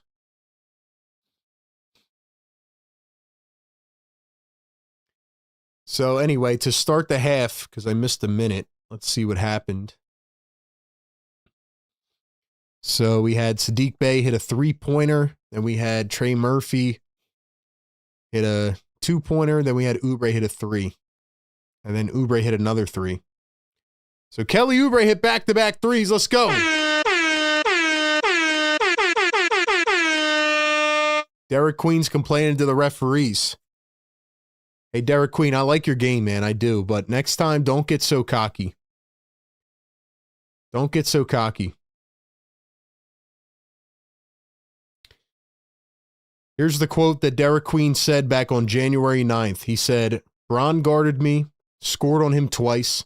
Who else? Wemby, he's big as heck. AD and Jokic, of course. I'm just waiting for Joel Embiid. Well, guess what? Now you're getting cooked. And shout out to Kelly Oubre, man. Shout out to Kelly. Playing a great game in relief of Paul George.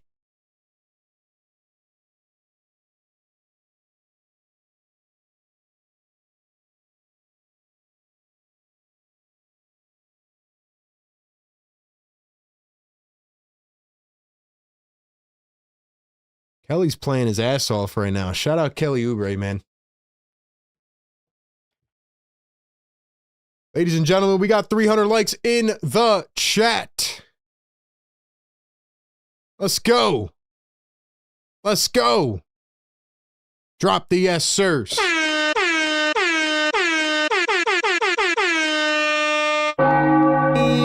Yes, sir. Let's go. Let's go.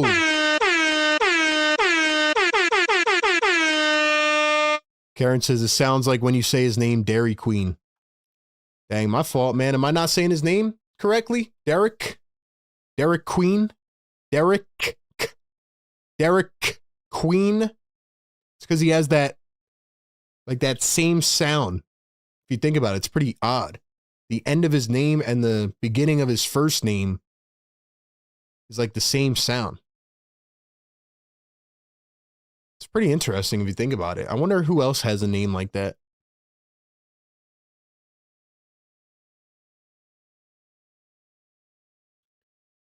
Derek Queen. Maybe I said Derry. I don't know. I'm just talking fast, man. I'm just talking fast. Like, I'm trying to think who else has a name like that, though. VJ Edgecombe, no. Yeah, I don't know. That's very interesting, actually. But it's not spelled like the normal Derek. It's Derik. Derek Queen. We find it funny. It sounds like Dairy Queen.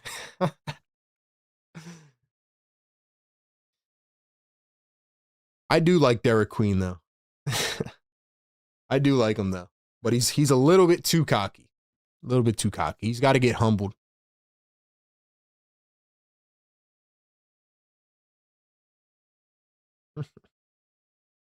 Saddiq Bey finds Herb Jones. There's Trey Murphy, a step back three. That one is short. Joel tried to save it, and VJ picks it up. Here comes VJ Edgecombe. Down the floor, turning, finding Maxey. Makovich back in for the Pelicans. Here's Joel. Cook him again. Oh, got it poked away. Makovich bringing it up the floor. He throws it right back to Joel. The bad news Pelicans. Now Joel gives it right back to the Pelicans. Jones to the corner. Murphy knocks in a three. Don't do this, 76ers. Don't do it.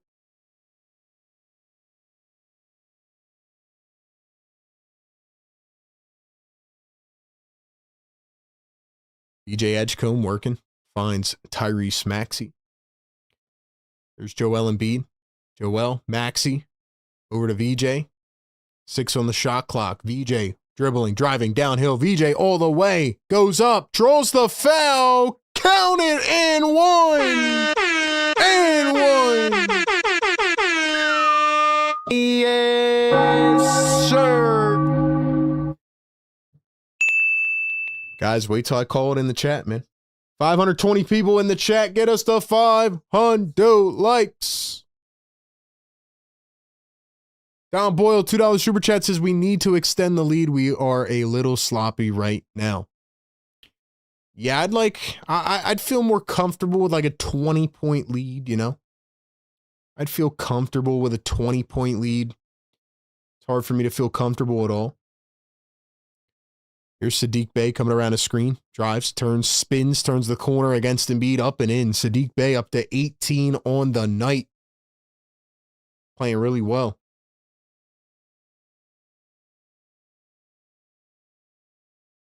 Here's VJ Edgecombe, guarded by Murphy, finds Maxey, 10 on the shot clock. Now Joel, backing down. Kicks it out to Maxey for three. It's in and out. V. Smeesey comes in for Derek Queen. Here is Saddiq Bey, coming around a screen. Steps back against Barlow. Bey over to Messi. Messi dribbling, driving against Embiid. Goes up, strong, can't get it. Sixers have it. Maxey running the floor. Maxey all the way, lays it up and in. Ref's in his way. Get out of my way, says Maxey. Here are the Pelicans. They kick it out. Saddiq Bey for three and knocks it down again. Holy smokes. Dude, Saddiq Bey is cooking right now.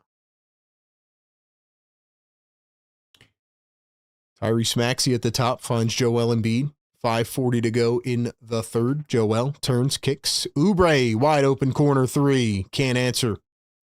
Barlow fighting for the board, can't pick it up. Here come the Pelicans. Murphy over to Messi, guarded by Oubre. Wow, nice dime to Murphy in the lane. Drives, goes up with it, missed it, and Bey is there to put it back. Saddiq Bey with 23 points. Mr. Grimm says, new sub here. I like your fit and Warriors fan. Can't wait to see y'all Tuesday. Welcome into the family, man. Appreciate y'all being here, man. And yeah, we do other games as well, especially in the playoffs. I'm sure we'll maybe do some Warriors games like we did last year. So welcome in. Thanks for being here. Still don't feel that comfortable with this lead, man. I do not feel that comfortable with this lead. How do you guys feel on a scale of 1 to 10, 10 being most confident? How confident do you feel in this lead right now against a very bad Pelicans team that's 13 and 37?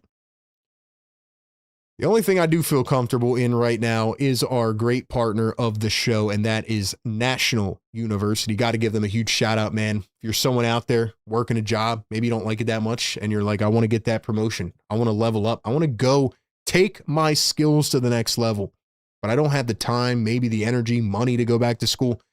You have to check out National University, man. Their link is down in the description and in the live chat. And they're perfect for you because they offer 4 and 8 week online classes that are designed to be quick. They balance work, life, and school, all of it blended together.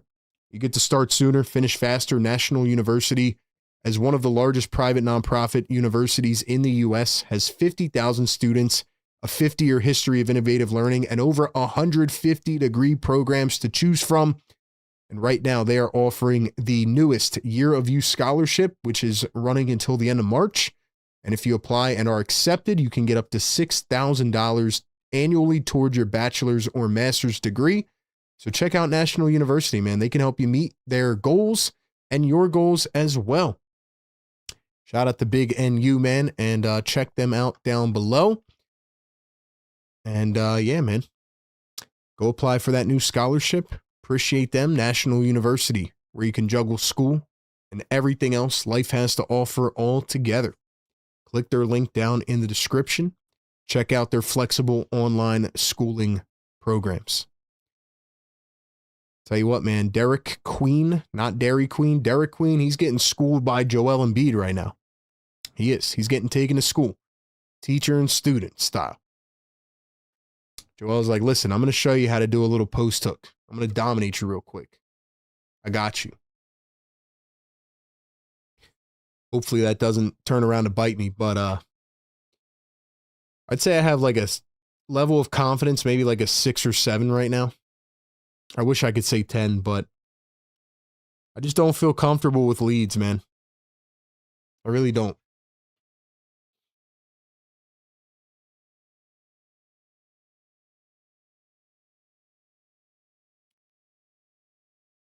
Let's see, 6, 8, 4, 10, 7-ish.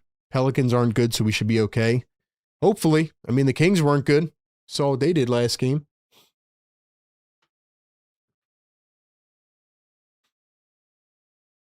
Sixers lead by 11. Here is Sadiq Bey once again. He is going off 25. He leads all scorers in this game. There's Pat Crochet. Shout out to him. 4:45 to go here in the third. Watford up to Bona. Bona going to turn, find Maxey at the top. Maxey driving downhill all the way, floats it up, in and out.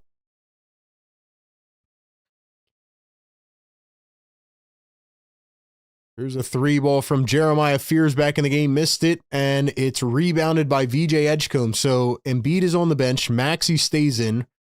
Sixers going to have to stagger lineups now with Paul George out for the next 25 games. VJ pulls up a mid-range. He left it short. Pelicans have it. Here is Jeremiah Fears, guarded by VJ Edgecombe. 2 rooks. Bona comes up with the trap. Here we go. We're going to leave a shooter wide open. Matkovic, and there it is. Wide open 3, and it's money. Why do the 76ers continue to double the ball every single game? I've been asking this every game. Why? Why? Maxey finds Oubre open on the wing. Here's Bona under the rim. Wasn't ready for the pass, but somehow caught it and then threw it down. Nobody around him. So Bona makes it an 8-point game again. Here is Jeremiah Fears, drives and kicks. Sadiq Bey in the corner.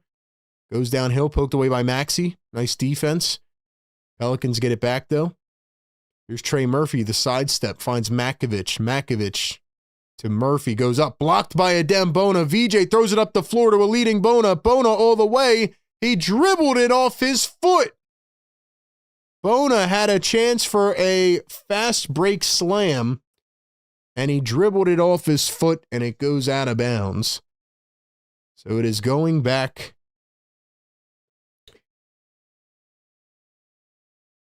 It is going back to the Pelicans. $2 super chat from Estelle says, is everyone okay with me posting scores? Yeah, why not? Why not? Here's Jeremiah Fears. He gets hooked by Maxey. It's going to be a foul on the floor. 3 minutes to go in the third. Ladies and gentlemen, hit that thumbs up button. Get us to 400.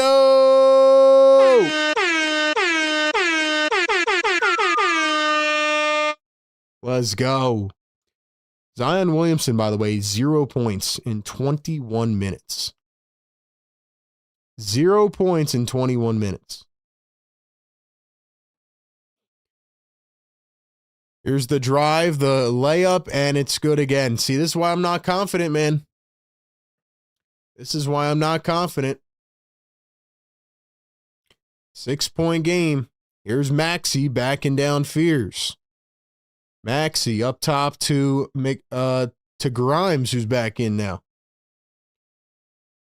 Maxey downhill, goes up, off balance. How's that not a foul? Give him the whistle. Fears the fast break. Missed the layup. Holy crap. He missed that by a million feet, and Bona lost the ball. Watford picks it up. He almost lost it. Now Bona has it, and it's poked away. The Sixers are playing with their food right now. It is a 6-point game. Bruh, what are we doing, man? What are we doing? Kicks out to the corner. Trey Murphy, mid-range shot, missed it. Maxey has it on the break now. 2-on-1. Maxey all the way. Blocked at the rim. Maxey went up with a left-handed dunk, and he was blocked. Here are the Pelicans. Matkovic wide open downhill. Finds Messi under the rim. Can't knock it in. He's on the floor. Oubre lost the shoe. What in the world is this chaos? Maxey a deep three and knocks it through. He's on fire. Let's go, man. Holy smokes, man. What is this game right now? Fears missed the 3-ball. Pelicans get it back. Here's Messi down to Zion. Zion goes up, and Zion finally scored, and he's fouled and won. Zion finally scored a bucket. I forgot Zion was playing.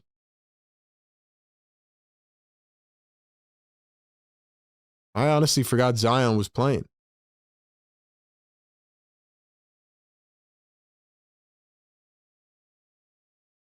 I'm glad that Nick Nurse has adjusted already tonight, though.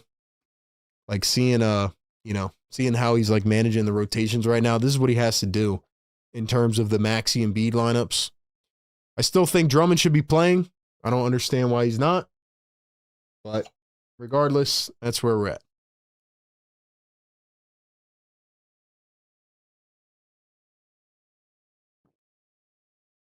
Maxey off balance layup. He knocks it through. Left-handed. Sixers back up by 8 now. 1 minute to go in the third. Here's Jeremiah Fears working in. He's going to find Zion. Zion looking skinny, though, not going to lie. Zion throws an arm up. Here's Jeremiah Fears downhill, tripped over Watford, and a foul. McCain back in.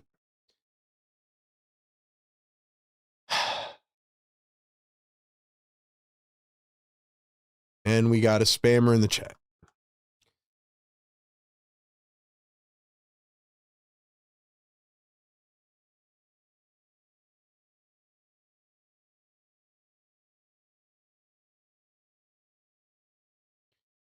Guys, please do not spam in the chat. Please do not spoil the game.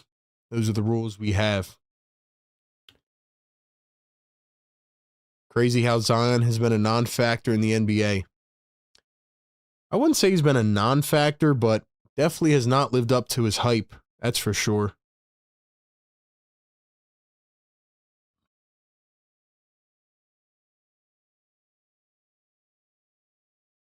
Six-point game now. Here's Maxey going to pull up a deep three. That one's off. Bona can't get the board. 30 seconds to go. Zion all the way. Floats it up. Bona missed it.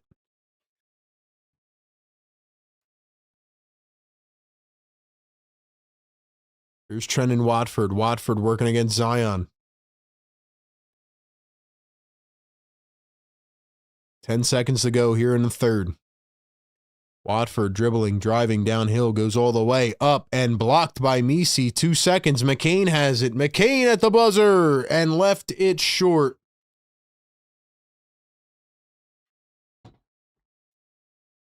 Well, the third quarter's over. It was a 13-point game at halftime. It's now a 6-point game. Sixers scored 20 points in the third. So once again, the Sixers just cannot score the basketball in the third quarter. We already know that. But anyway, welcome into the 76ers Game Day Live Show, presented by National University. We do it every single game. 6-point game. 6-point game. What do you guys think, man? What do you guys think? How confident are we? I mean, once again. Oh, man.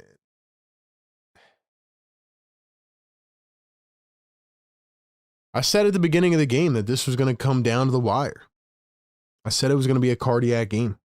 I don't want it to be, but I feel like it is. Bernard McCoy, $2 super chat says, RB, Bona is not it. Sorry. I mean, I've been saying that for weeks, man. I mean, not that Bona can't develop. I just think Drummond is the better option right now, but who knows?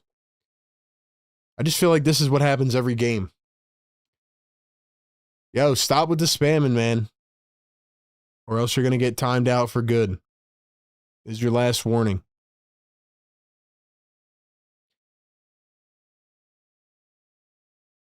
What is your one key for the fourth quarter, ladies and gentlemen? If you want my thoughts on the Paul George thing, I dropped a short earlier today as I was driving around. Check that out. I will drop a full video podcast tomorrow giving my extensive thoughts on the PG thing. We'll talk about it coming up in the post-game show as well. Make sure y'all like and subscribe. Be back in 30, man. Meet my dad. National University supports all his ends with flexible online courses. He can be a student and catch bad guys on the internet and teach me how to hit a curveball and serve his country. He's an ander. National University supporting all your ends. All right, man. Sixers 0-1 team got honored at halftime. And then the Sixers scored 20 points in the third quarter. I don't know how they do this every single game where they just disappear in the third. But I come to expect it at this point. So here we are in the fourth quarter. Sadiq Bey leads all scorers with 25. Joel's got 23. Maxey with 15. Nobody's really played like extremely well, but the Pelicans are just a bad team. However, it is a 6-point game. So we'll see. Here's the drive. Embiid blocked at the rim. If the Sixers squeak this game out like they did last game, yes, I'm going to be frustrated at it. So Zion now getting harassed by Watford. So it's Embiid, Watford, VJ, Grimes, and McCain to begin the fourth. There was people that came in the post-game show last game and they were like, yo, why are you so mad, dude? We won a game. And I'm like, did you watch the game at all? Did you? Like, the Sixers should be blowing this team out. I know that that PG is no longer in, and there's another 3 for the Pelicans. Are you kidding me? Who was that? I didn't even see who shot that.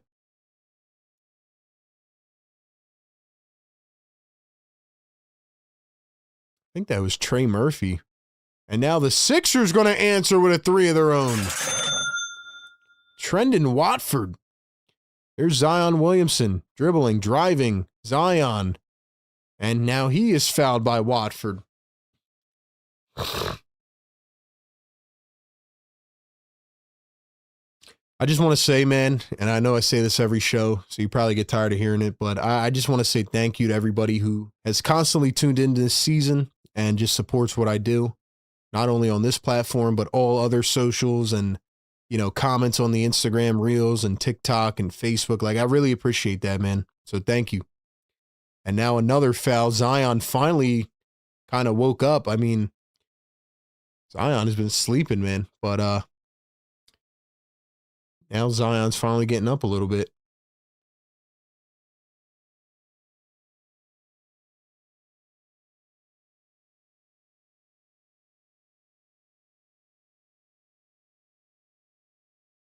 First one good at the line. Shout out Billy King, man. Sixers former GM. We're interviewing everybody, man. We had the owner, the GM. Shout out Billy King.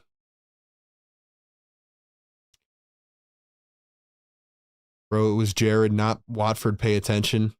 Who are you talking to like that, bro? I was trying to read the comments, so pipe down, dude. For real. It was McCain, my bad. I got to pipe down a little bit. There's Jared McCain going to find Grimes. Now Edgecombe tried to find Embiid, threw it away. Turned over. 4-point game, by the way. Zion again goes up and lays it in, bro. 2-point game.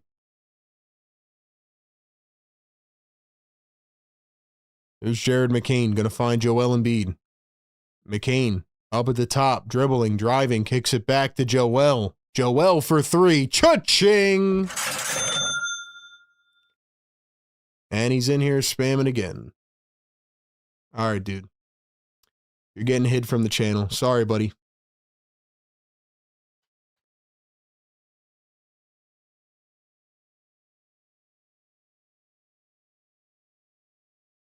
Beers lays it up and in. Guys wonder why I missed the game, bro. I got to time out this spammer.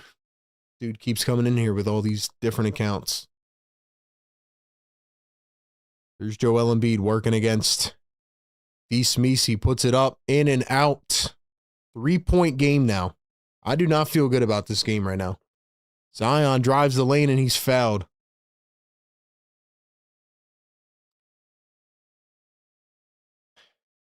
Karen says it seems unwise to not have Reese or KO on the floor.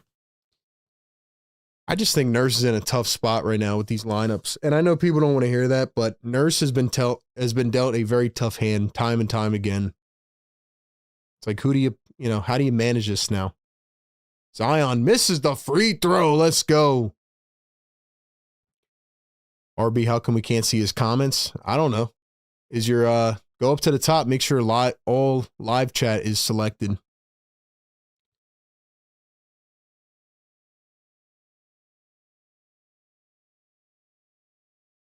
And Zion gonna knock down the second. So now it is 93-91. It was what, a 14-point game? Now it's 2. There's Jared McCain working against Fears. Dribbling, pulls up, 3-ball. Yes! Yes! Jared McCain! Oh, he is cooking, man. He is cooking. And then the Pelicans lost it out of bounds. They're going to say out on the Sixers. Now they want to challenge.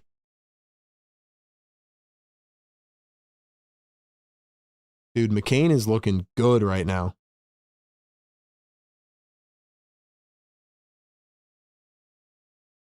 Mid-range, pull up, can't get it on the baseline. Here comes Quentin Grimes. Full head of steam, downhill, Grimes! Grimes!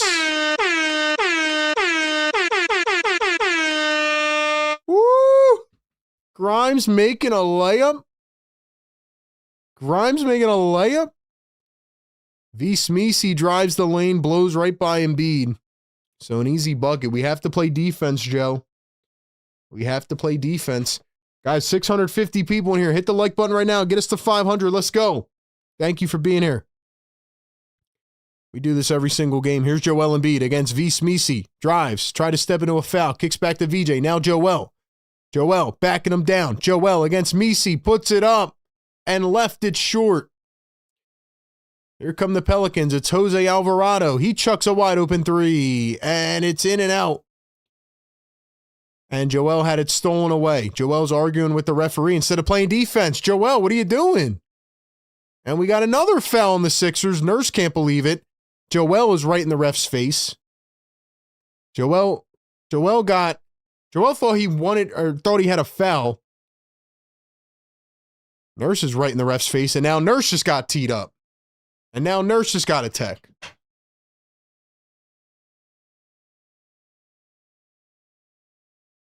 Can't do that right now, man. Sorry, guys. I don't like that. I don't like that at all.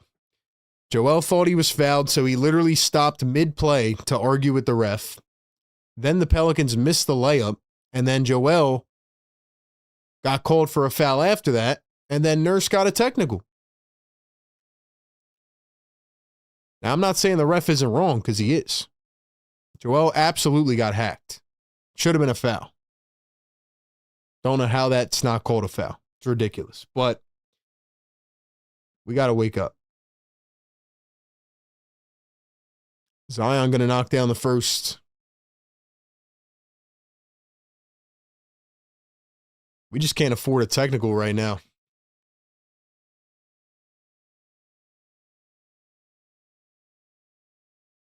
They should put in DeAndre Jordan. Nurse is still chirping at this ref. Might get thrown out, honestly. Second one good, and now it is a 2-point game.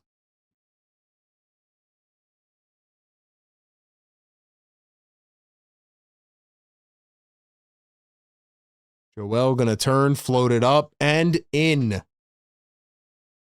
Nice bucket, Joe. Nice bucket, Joe. Here's Zion turning and spinning. And VJ steals it away. VJ's got the full length of the floor. Throws it down with the two-hand. Woo! A little skip to my loop.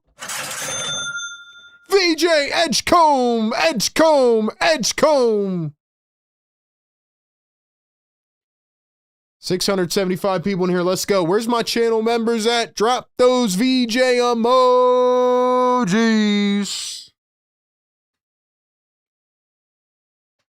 We got all these members, man. I want to see those emojis. Let's go.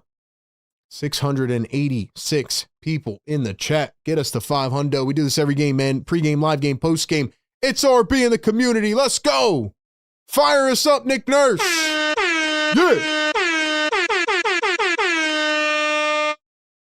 VJ now in double digits. 4 starters in double digits. I like it. Like I said, guys, I don't think the ref should have called a technical there. I thought that was ridiculous, but I don't know how much leeway we have right now. Yeah, shout out to the generator, man.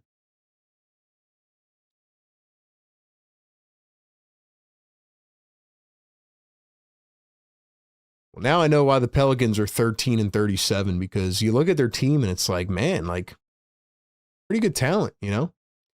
And then you see Zion, who just started to decide playing like 5 minutes ago. I thought Herb Jones would be much better. He's been nothing tonight. Let's see what Herb Jones is shooting on the season. He got paid, I think, too, right? Dang, he's only shooting 30% from 3 on the season. He's averaging 3 boards a game. Dang, Herb Jones got the bag and he stopped playing.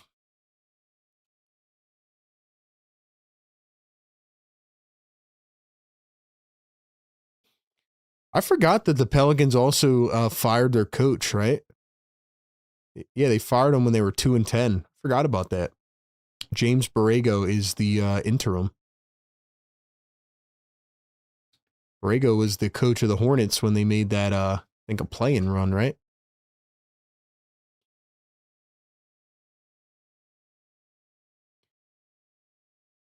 Zion saw the chat and started trying. That's what happened. That's what happened. Zion had a earbud in. An AirPod. He was listening to the show. Heard us talking smack. He's like, you know what? I got to step up.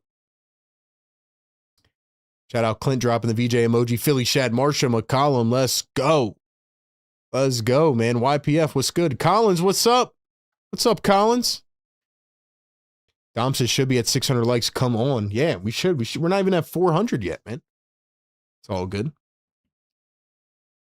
There's a 3-ball from Alvarado, and he knocks it down. So, again, it is a 3-point game.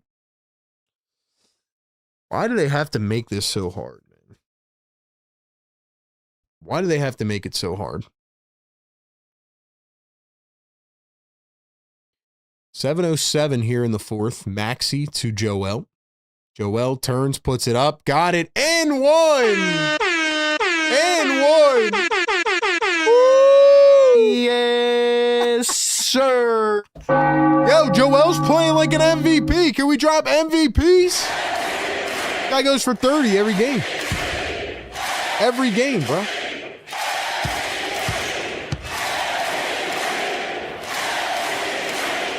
Dude, every game.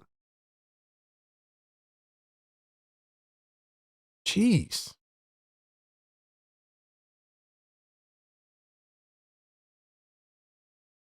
Six out of his last 7 with 30 plus.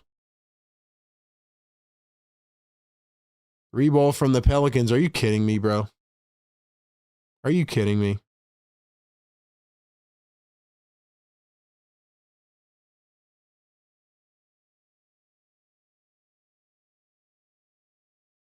Come on, bro. Joel backing down. Messi kicks it out, stolen away by Alvarado. Alvarado for the lead. Are you kidding me, bro? Are you kidding me, bro?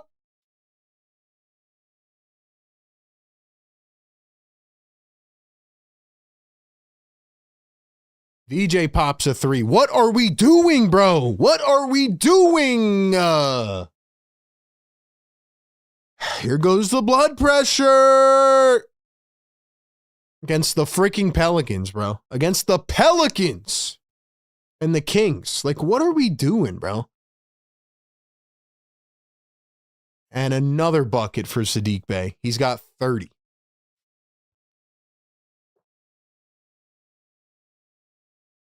Maxey, VJ, now Joel.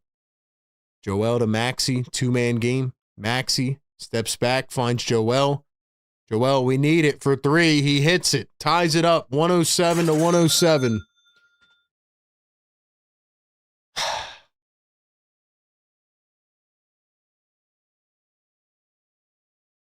Jeremiah Fear is going to find Jose Alvarado, guarded by Dominic Barlow. Back in the game. Alvarado floats it up, and the alley-oop is good. Messi throws it down. Bro, what in the world am I watching right now? This is why I'm not happy, bro. Like, what? VJ. Oh! VJ with an unbelievable up and under. And we're all tied at 109. Jeremiah Fears against VJ Edgecombe. Steps back. He finds Alvarado. Edgecombe guarding Alvarado. Calls for the screen. 8 on the shot clock. Here's Alvarado. Embiid in drop coverage. Alvarado with 3. It's off. Maxey the board. He's running the floor. 3 on 3. McCain in the corner for 3. Rushed to 3 and he missed it. 109 apiece. 4:30 to play. Fears blows right by Maxey. Goes up, missed the layup, and it's out on the Sixers.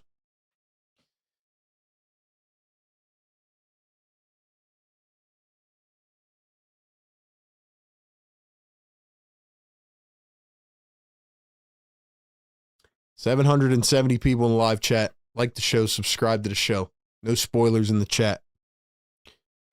Guys, how does this keep happening, man? How does this keep happening, dog? This is ridiculous, guys. This is ridiculous. We got a challenge on the floor. This is unbelievable, bro.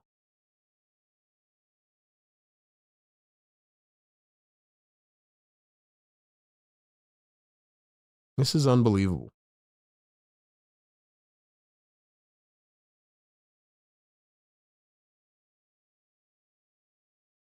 Bro, what are we doing, man?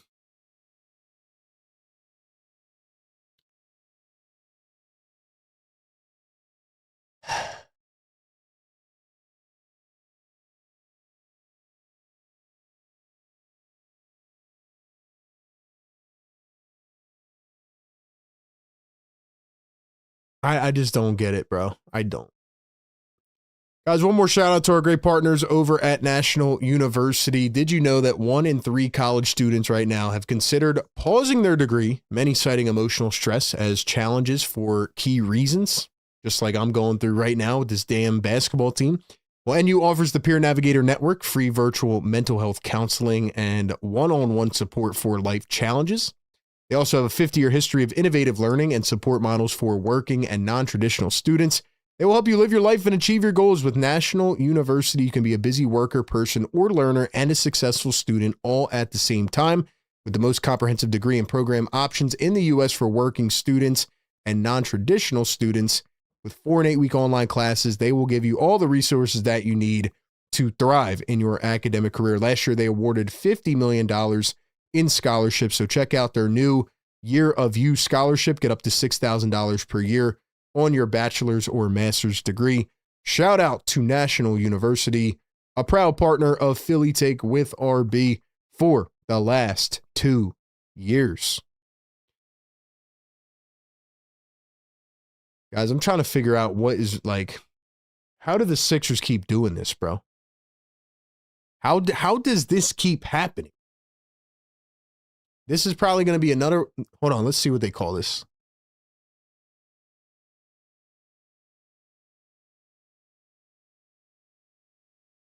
They said overturned, Sixers get the basketball, so it was out on Messi. Okay, cool. But, like, still, is this going to be another one of them games where they win and we can't even be happy about it like last game?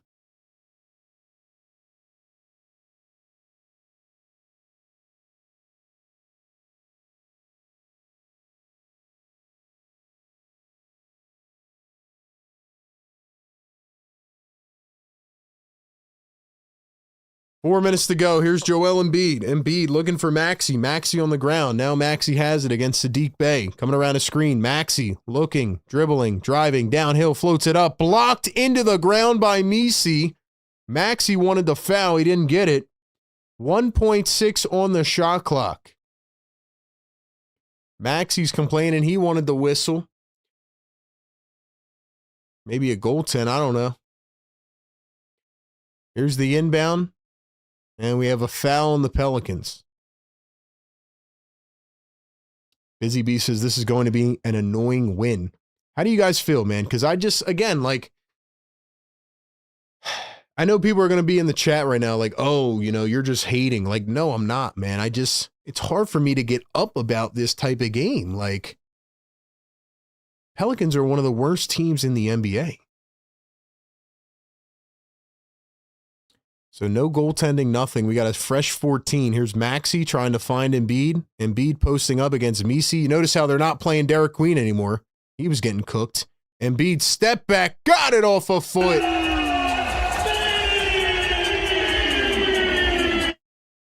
Probably take the scoreboard off in like a minute or two. 3:40 to go here in the fourth. Alvarado dribbling, driving under the rim, turns, kicks it out to Sadiq Bey. Steps back. Bey into the lane against Barlow. He missed it. Messi couldn't grab the board. Maxey has it. Here come the 76ers. Pelicans are in the bonus, by the way. 3:20 to go in the fourth. Here's Joel Embiid. Joel backing down Sadiq Bey. Now Maxey back to Embiid. Embiid has the one-on-one against Sadiq Bey. He has to be Superman. Embiid turns, kicks it out. VJ to the corner. Wide open three for Kelly Oubre. He missed it. Come on, Kelly. Gotta hit that, man.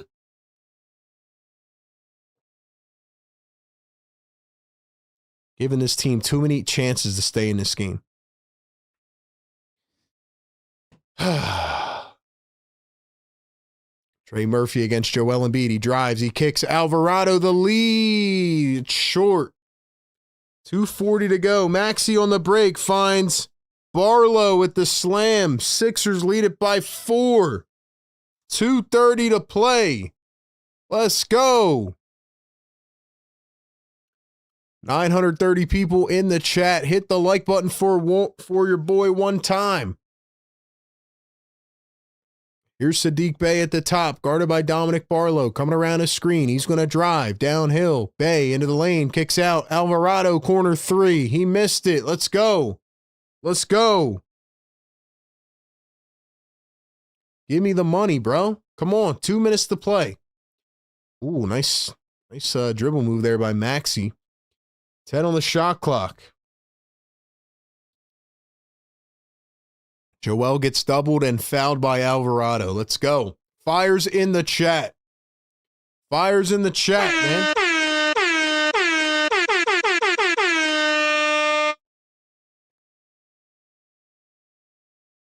It's crazy how every game is cardiac like this, and I'm almost like used to it. Like I can't even get excited because I'm just like in this mode every game. Like I kind of just know how the game is going to go. This game is going exactly how I said it would go. Joel going to knock down the first. 400 likes in the chat. Let's go. Wake them the heck up. Piss off the neighbors, man. Yes, sir. Let's freaking go. Let's go, chat. Let's go.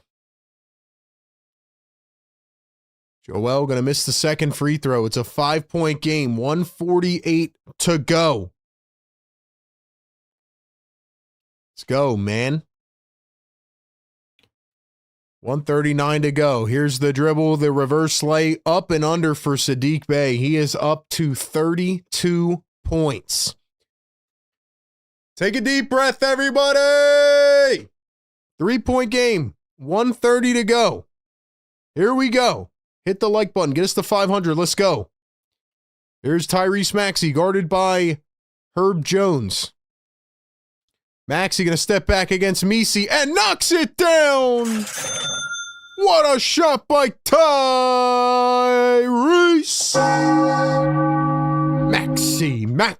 Maxey. Come on, man.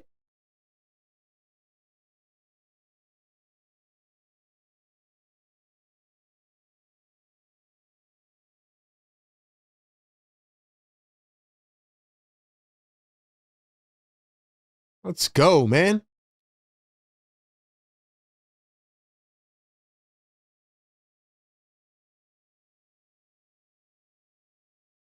Let's go, man. Show some love to Tyrese Maxey, man. That's how you do it. Seal this game. Put them away. Put them away. Put them away, bro. Let's go, guys. We need 80 likes, man. Y'all are amazing. Thank you for being here. We got Postgame coming up next right on this stream. Don't go anywhere. And if you do go somewhere, tap back in and listen to the Postgame tomorrow. Or listen on podcast platforms. Support us everywhere, man. Let's go. It's been a tough day for us Sixers fans with the news, but, talk more about it tomorrow.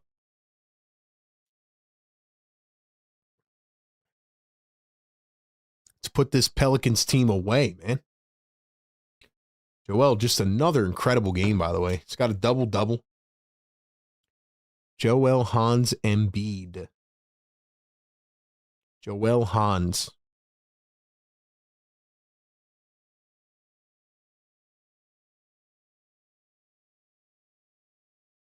Let's go, man.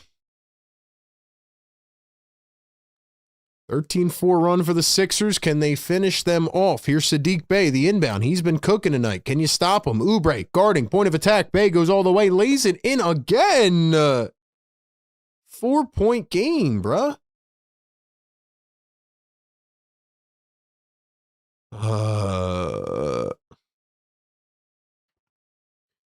Maxey at the top, guarded by Herb Jones. Under a minute to play. Maxey, let's go. Finish him off. Finish him off. Maxey, Embiid steps into a contested three. Cha-ching! Come on! Woo! Saddiq Bey for three. No good. Edgecombe the rebound. Maxey has it. Let's go! Come on, man. Maxey coming around a screen. Maxey behind the back finds Joel. Joel turning, spinning, driving. Oubre. 4 on the shot clock up top. VJ for three. He got it!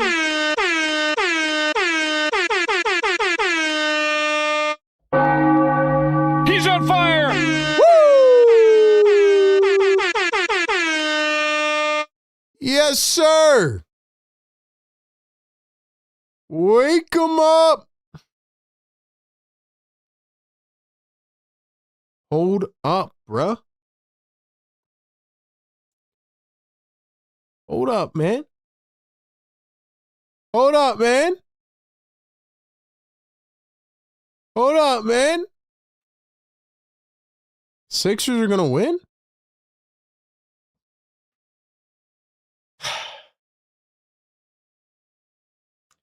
They just had to raise our blood pressure, didn't they?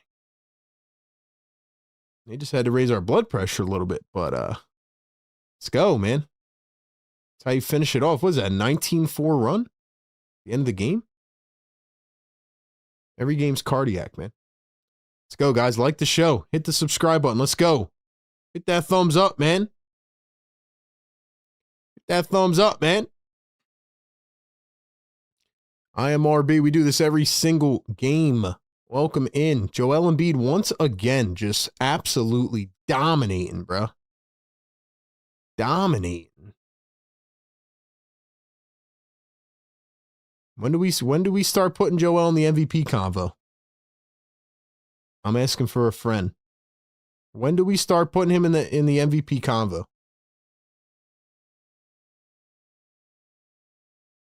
Pelicans have one final hope. We got a foul on the floor.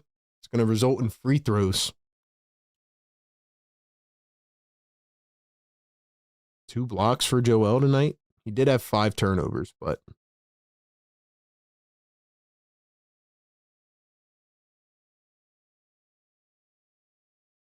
let's go, Joe.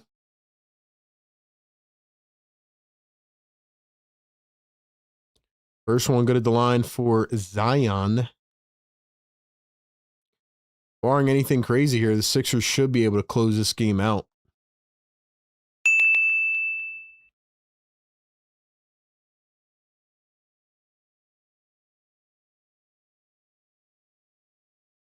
Second free throw missed. Joel picks up the board. And the Pelicans are going to... They foul? Did the Sixers just call a timeout? Up by 9 with 10 seconds left? Wow.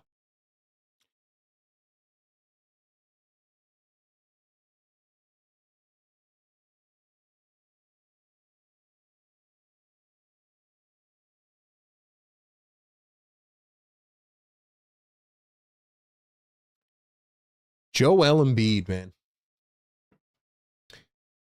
I'm not going to lie, man. Yo, that's funny. First off, shout out to Don Boyle, $2 super chat. Thank you, my guy. He says, Johnny Glass, how did he do it? Joel MVP. I forgot to mention that too. Jonathan Glasshow, the doctor that we shout out, he put a little video on his Instagram yesterday thanking Sixers fans because Sixers fans were writing reviews on his website or Google review, just showing him love. Really helped them out. So, guys, drop a Dr. Johnny in the chat, man. MVPs for Dr. Johnny. This guy's incredible, man.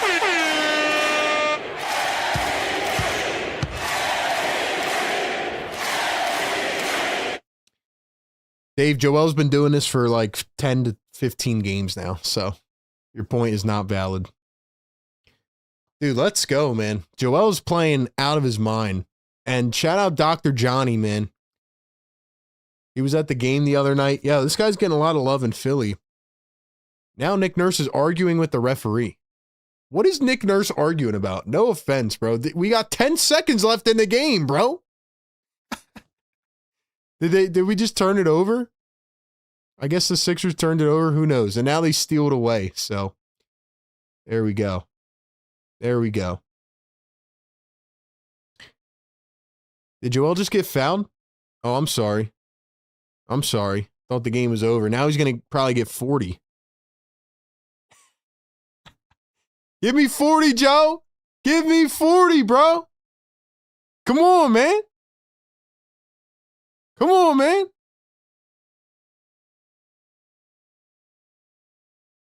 Get those 40s ready in the chat.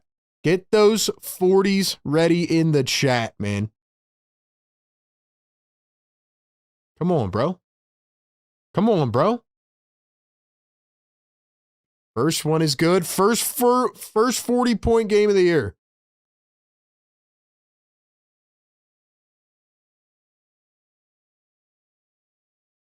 Yo, man. Yo, this is insane, guys. I never thought he would get back this quick like this. Second one is missed. Trey Murphy, step back three. No good. It's over. Let's go. Dr. Johnny, you are a miracle worker. Joel Embiid, I'm very happy for you. Sixers take care of business. They make it very much harder than it needed to be. They couldn't give us a night off of our cardiac arrest, but Joel Embiid's got his first 40 pop of the year, man. Drop the 40s in the chat. Handled business. Wasn't the most efficient, but let's go, man. Let's go, man. Drop those, play the songs, W's in the chat. $2 super chat for Shazy. Thank you so much, channel member. He says, Dr. Johnny for MVP. Before we play the song, we got to drop the MVP for Dr. Johnny, man.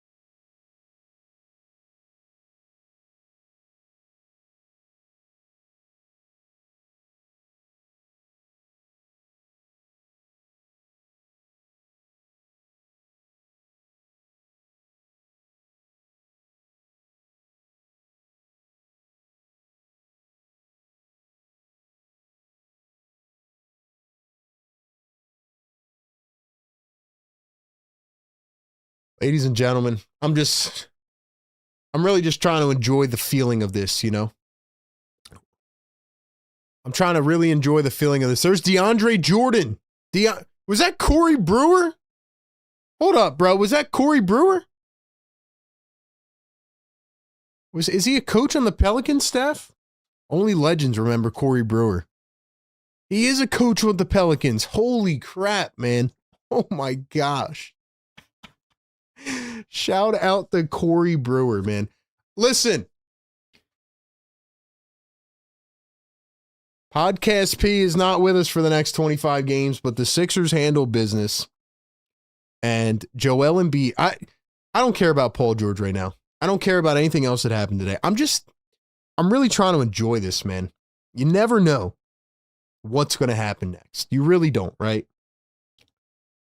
And like, as long as I really enjoy Joel, and as much as I've supported him throughout his career, and to like think, you know, to hear Joel the other day say, like, I get emotional every time I step on the floor, and like, I'm just happy to be back after hearing him say how depressed he was. Like, I never thought we'd see this Joel again. He's got 40, man. 40! 40! Play the song! 40!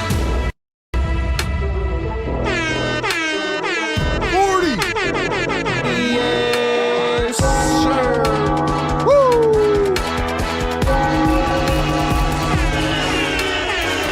He's on fire. Woo!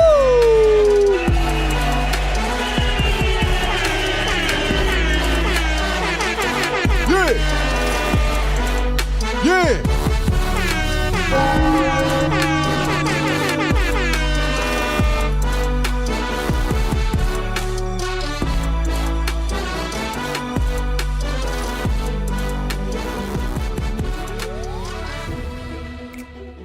Ladies and gentlemen, 40 points. 40. I'm not going to lie, bro. This kind of getting me emotional, man. Like, Joel, 40? I know it's against the Pelicans. I know the Pelicans stink, man. But, like, there's Arthur, man. I think that was Arthur. Was it? Joel's just in his element, bro. He's just in his element, man.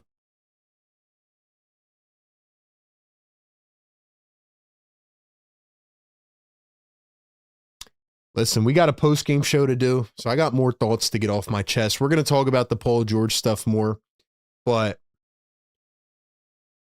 if you, listen, no matter how you felt about Joel over the years, no matter how you have felt this year or last year or the year before, if you can't sit here and just at least be happy for this guy that he's getting back to this form, man, then you got no heart. Simple as that. You don't have to like Joel Embiid, but you have to respect the fact that he is getting back to this point. I mean, we didn't think this guy would ever play basketball again, bro. We really didn't think that. And he's dropping 40 freaking points, man. Talk about a comeback story, man. 40.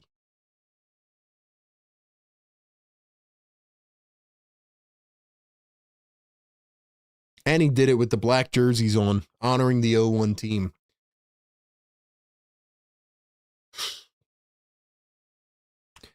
I know there's a lot of Embiid haters. There's always been. There always will be.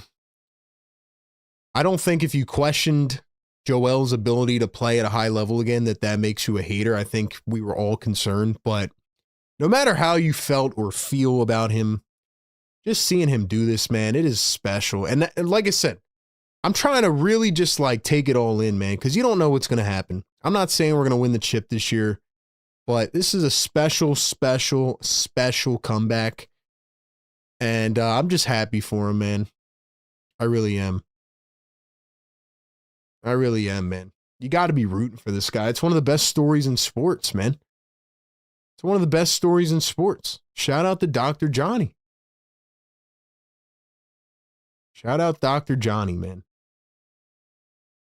Beautiful.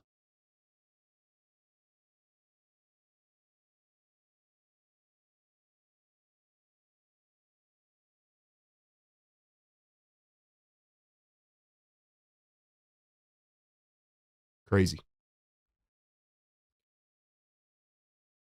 Well, ladies and gentlemen, we will talk about it more in the post game. We'll talk about the Joel Embiid resurgence, how one rookie was waiting for his moment to play Joel Embiid and got absolutely cooked. Zion Williamson, where was he at tonight?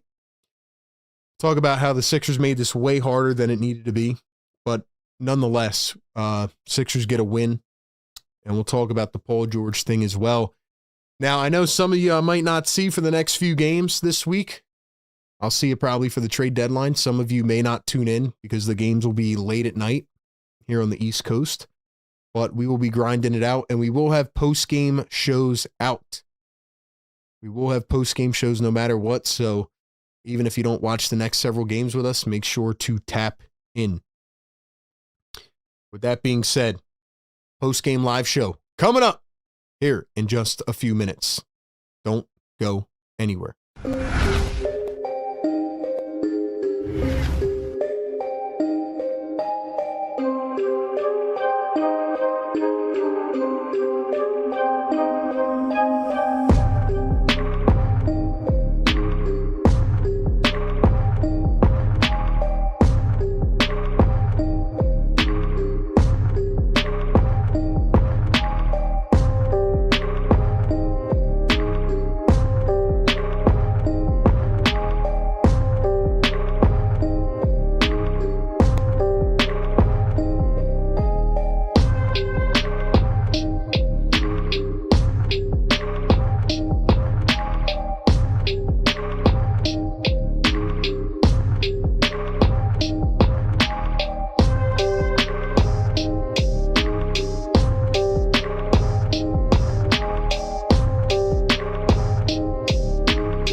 Ladies and gentlemen, welcome on into the 76ers post-game live show right here on Philly Take with RB.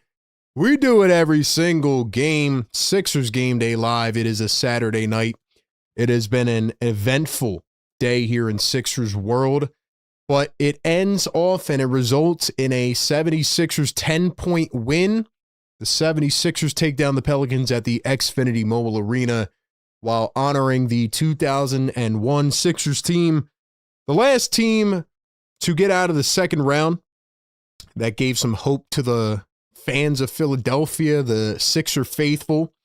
And that's kind of the theme of the night, hope, right? Because especially after today, the Sixers need hope. They need something. They need like a jolt of hope. And they got it again from Joel Embiid. We're going to talk about a Joel Embiid masterclass and a whole bunch else. Ladies and gentlemen, if you are just coming in, make sure to hit that thumbs up, subscribe to our channel, and support us every single game. We give you all the coverage pre, live, and post-game. Now, we're going to talk about the elephant in the room, right, that everybody has been asking about all game long, because I did kind of talk about it at the beginning, but I do want to circle back here, right? And before I talk about the Joel Embiid masterclass and what he did tonight, and really just how inspirational it is, let's talk about the Paul George thing. So 11:30 a.m., Paul George, it is announced, will miss the next 25 games of the Sixers season after being suspended for violating the NBA's anti-drug program. And a lot of people are trying to find ways to spin it into a positive, right? Now, Paul George said, I made a mistake. I accidentally, improperly decided to take a medication that was on the banned list for mental health and for an issue I was dealing with. Now, in my perspective, I am not going to, get into that, right? Because I don't know Paul George personally. I don't know what he took. Maybe they'll give us more information on it, which they probably should and will. But at the end of the day, man, they give you a list of things that you're not allowed to take. So we don't exactly know what happened. I'm just looking at it from the 76ers standpoint, because a lot of people are trying to say that this is a blessing in disguise and that this actually helps the team because now they conduct the tax and this and that.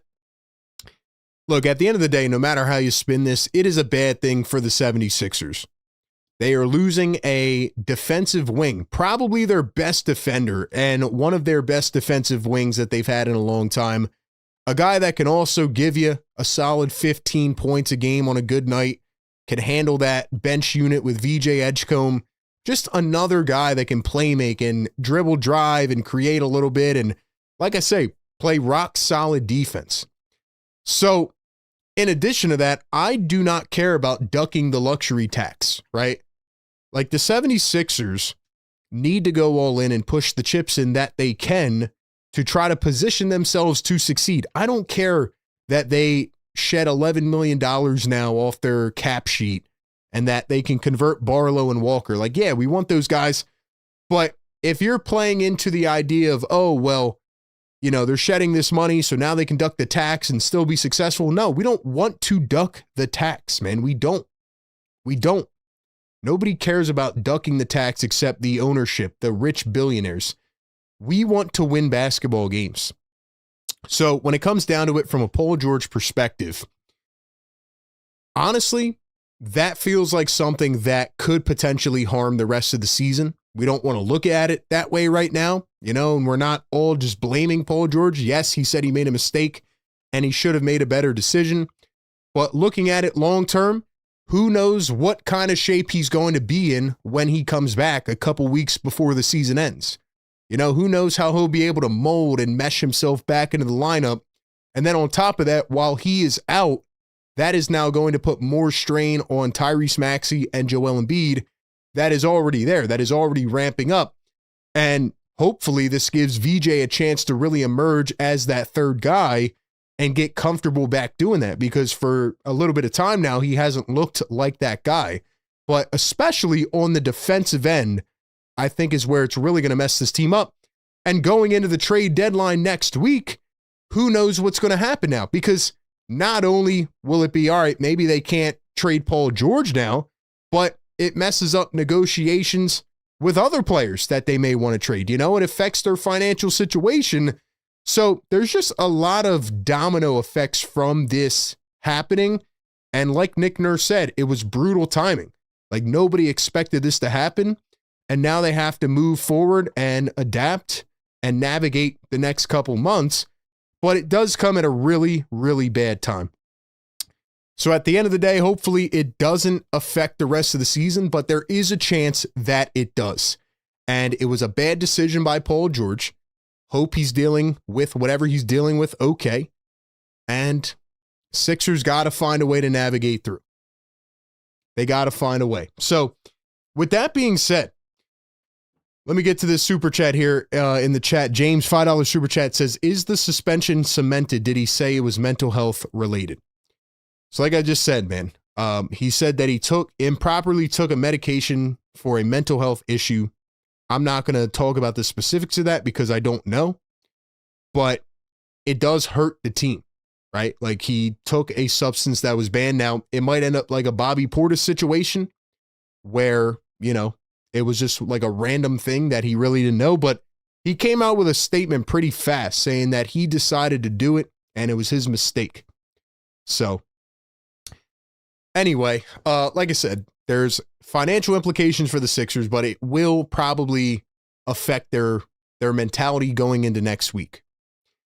Now, again, the things that people are telling me, it's a blessing in disguise. That's a load of crap. It's not. It sucks. Some people said, oh, well, now PG is going to be healthy going into the playoffs. You guys don't get it, man. We need to build the identity of the team. The 76ers were finally building the identity of the team, and they finally now for like 15 games have mostly had their guys playing together, and it's looked pretty good against good teams. So now you're going to have to remove PG from that, and it might mess up the chemistry even more. So yeah, it sucks. It sucks. So at the end of the day, man, brutal timing, brutal. But anyway, man, with that being said, we already saw some of the ramifications tonight. We saw some of the ramifications because the 76ers go up against the Pelicans, and the Pelicans, similar to last game, the Sacramento Kings, are one of the worst teams in the NBA. And I thought, looking at the roster, that the Pelicans had a lot more talent than the Kings, right? Think about Zion and Herb Jones and Trey Murphy and V. Smeesy. And I mean, look at what Sadiq Bey did tonight, 34 points. And you're like, man, this team actually does have some talent, but they're only 13-37. And now I see tonight why they are so bad. They play with no cohesion. Past couple years, they've been injured. But the Pelicans, man, I mean, they have an interim coach in James Borrego. They just didn't look like they cared. I mean, Zion didn't even score a point till the end of the third quarter. Pelicans are a terrible team. And I say all that to say that with 1 minute and 15 seconds left, it was a 3-point game.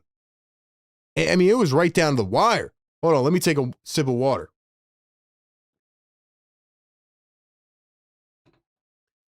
So I come away overall from this game saying, man, there is a lot to improve. There's a lot to get better on. And I feel like the 76ers continue to play down to competition. But then when I start to think about these games adding up the way they are, we've seen like the peak moments, right? Sixers play well against good teams. They really come in motivated. But is this just who the Sixers are?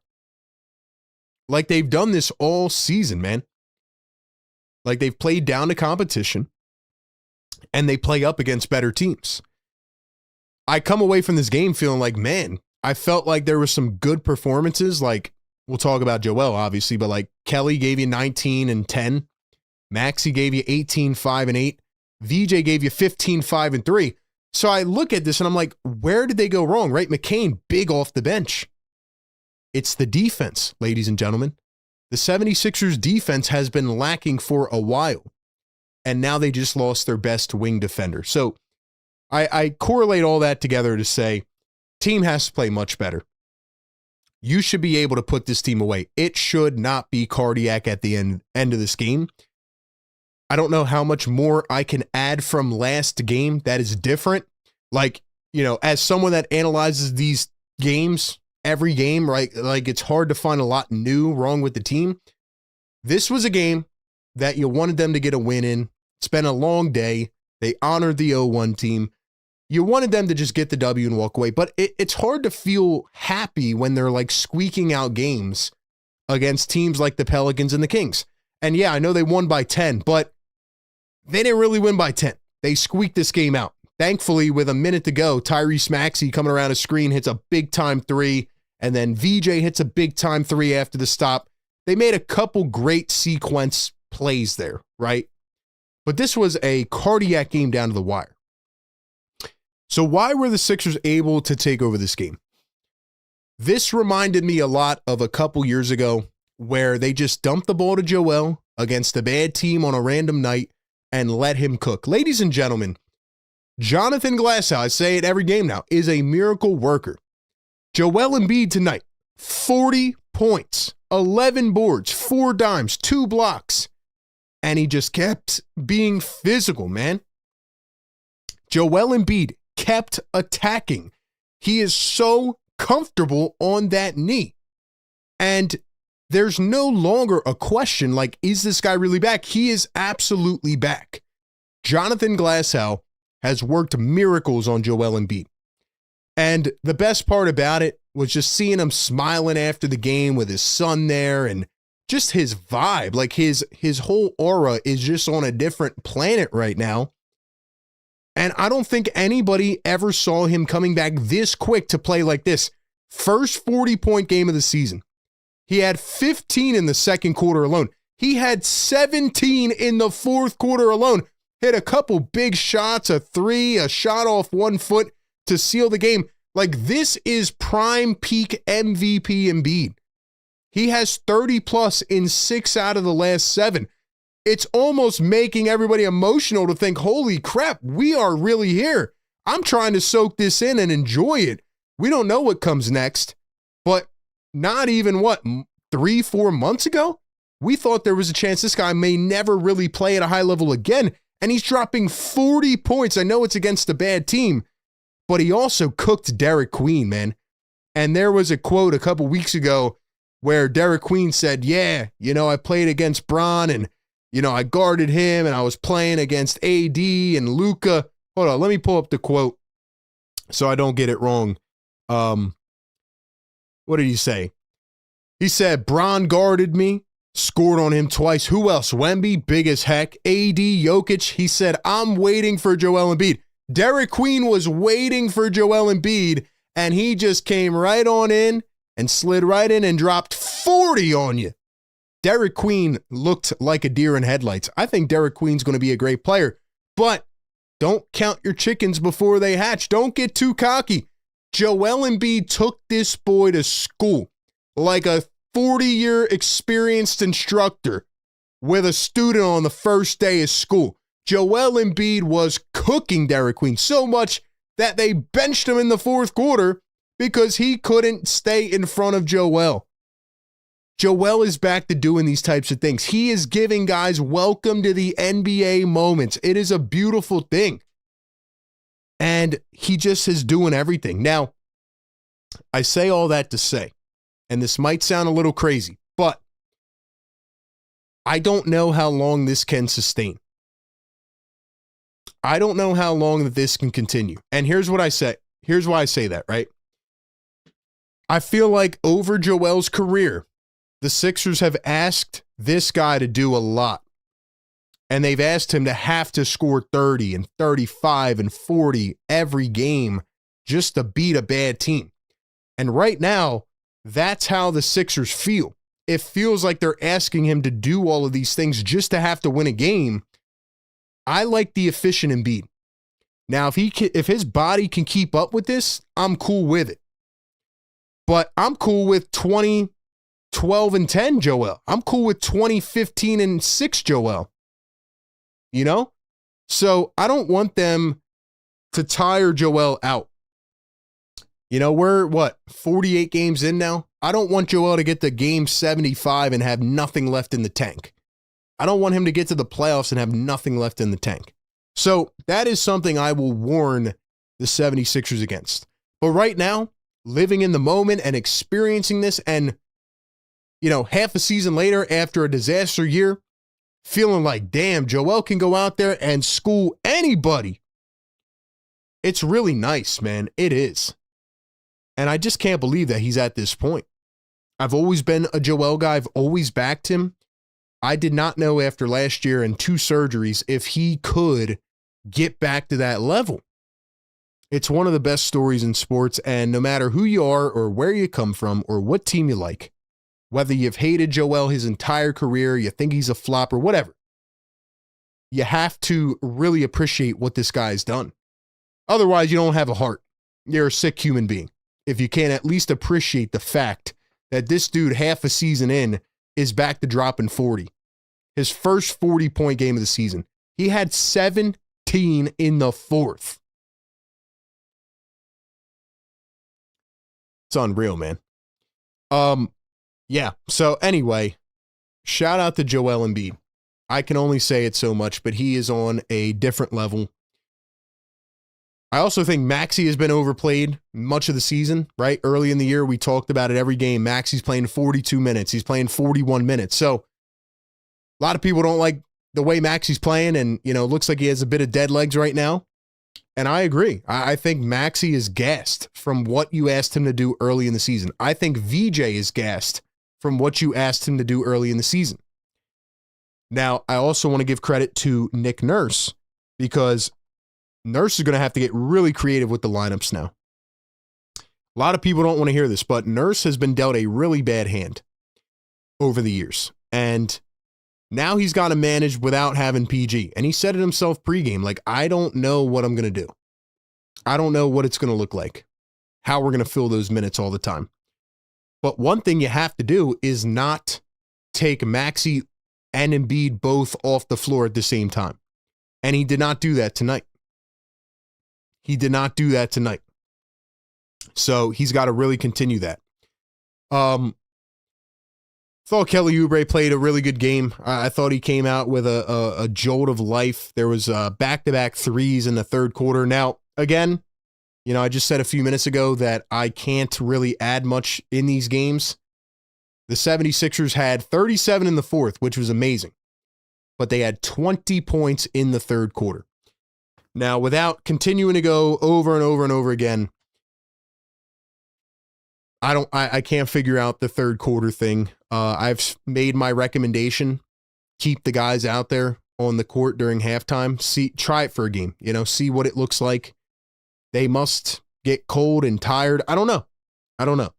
But the third quarter woes, if they continue, especially in the playoffs, say goodbye, because you are not going to survive a game against a playoff team when you disappear in the third quarter every game.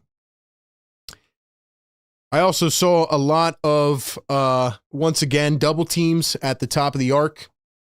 There was one that left a wide open Trey Murphy on the wing. They didn't do it as much tonight. I don't know why they do it in general. Yeah, I don't know. That's defensive philosophy. Zion Williamson, like I said, did not start playing the game until the third quarter. I don't know if he was tired or thinking about other things or whatever. That helped the Sixers a lot. Saddiq Bey was incredible. And I got to say, man, you look at the Pelicans lineup, a couple guys that don't play that I'm very surprised about. Jordan Poole, Jordan Hawkins, right? Shout out DeAndre Jordan on the bench. Hilarious. Jeremiah Fears is a very good player, and so is Derek Queen. But, man, Saddiq Bey, 34 points in this game. He's averaging, I think, 16 per game. He's a Villanova guy, and he's bounced around to some different teams. He's on a $6 million contract. What a guy for the Pelicans. That's definitely going to be a trade candidate. If there's any way that the Sixers can get Saddiq Bey, I would be all in for it. This guy plays on both sides of the ball. I mean, did you see how physical and aggressive he was going to the rim? Did you see his shot? It was beautiful. And especially while Paul George is out, right? And if you want a guy that's not going to cost a lot of money, that you would also have control over for next season as well, I think Saddiq Bey is a guy that the Sixers should have on their radar. He was really, really, really good. Saddiq Bey was incredible. 12 of 19, 34, 6, and 3. Trey Murphy, 19 inefficient points. Zion only went 2 of 6. Yeah, I don't know, man. Zion, I just did not think there would be a way for him to... I'm not going to say he looks bad. He just has not lived up anything close to the hype. Like, the hype of Zion was probably the peak of it. And Zion is just like a regular NBA player. Now, he has been hurt a lot, so that also factors into it. Yeah, I don't know how the Pelicans get better. I don't, because I feel like they have talent, but they just don't play like it. Doesn't look like they cared at all. Yeah, it was very interesting. Very interesting. What else do I have on this game? Let's take a look at some stats, and then we'll see if anybody wants to chime in on the Paul George convo or the Joel Embiid convo. I mean, first 40-point game of the year. Obviously, we want to see it against better teams, right? But it's just special, man. It is. Sixers shot 47% from 3 in this game. Another thing I wanted to comment on is the referees at the end. I thought that ref was very, very soft. Now, with 8 minutes to play, Nick Nurse gets a technical foul. I think it was a 5-point game. Not something that you want to do if you're Nick Nurse. Now, I like him sticking up for the team because that ref was out of hand. Joel Embiid got hacked on his left arm by Jeremiah Fears. I mean, it was clear as day. I don't know what the referee was looking at. And then after that, Joel got whistled for a foul after a Misi floater miss. And Joel was barking at the ref, and then Nurse came over. And then Nurse got a tech, and then he kept going. He almost got thrown out of the game. And then at the end of the game, I think there was some weird violation. And then, yeah, it looked like Nick Nurse was chirping at the referee again. So I don't know. The referees were terrible. Referees were terrible. But regardless, sometimes you got to fight through it. You got to fight through it. Another thing I wanted to say is the 76ers do not turn the ball over a lot. I feel like they've been very clean in these games, handling it. They don't turn it over, which really does help them. I thought they dominated transition today, flying up the floor. You had a Grimes. Grimes made a wide open layup on a fast break. I could not believe it. There was a couple bad decisions, like Maxey went up with on a 2-on-1, got blocked at the rim. There was another one where somebody got blocked. But they're able to play these different speeds. They're able to really accelerate up the floor and get these wide open buckets. And then there's, other times where they don't get back on defense. I guess that's my main takeaway from this game. Like, why was all these things I'm saying, why was it close? Because in the first half, they had 67 points, I believe. And as good as they played offensively, like everything was humming, everything was in flow. They did not care about playing defense. And part of it, I think, is talent and part of it's effort. Like, you just got to wake up and play defense. And I just don't see a lot of, like the machine doesn't look oiled right now, Whether that's talent, whether that's the way they're playing defense, I just don't see it. Like, I need to see defensive grit. I need to see, what you were doing early in the season. I need to see turnovers created, which leads to easy transition buckets. Like, I need to see you put on the pressure, man. If the Sixers just played, 25% better defense, then, they would win these games by 20. So that's kind of how I feel about it. But again, they lost one of their best defenders today for the next 25 games. Yeah, It's hard to know why this game was close. I thought Jose Alvarado came in and hit a couple big shots for the Pelicans. He had 10 off the bench. Pelicans bench was pretty good tonight. Sixers got 12 out of McCain, though. 4 triples for Jared McCain. Every time they went to McCain, he hit a big three.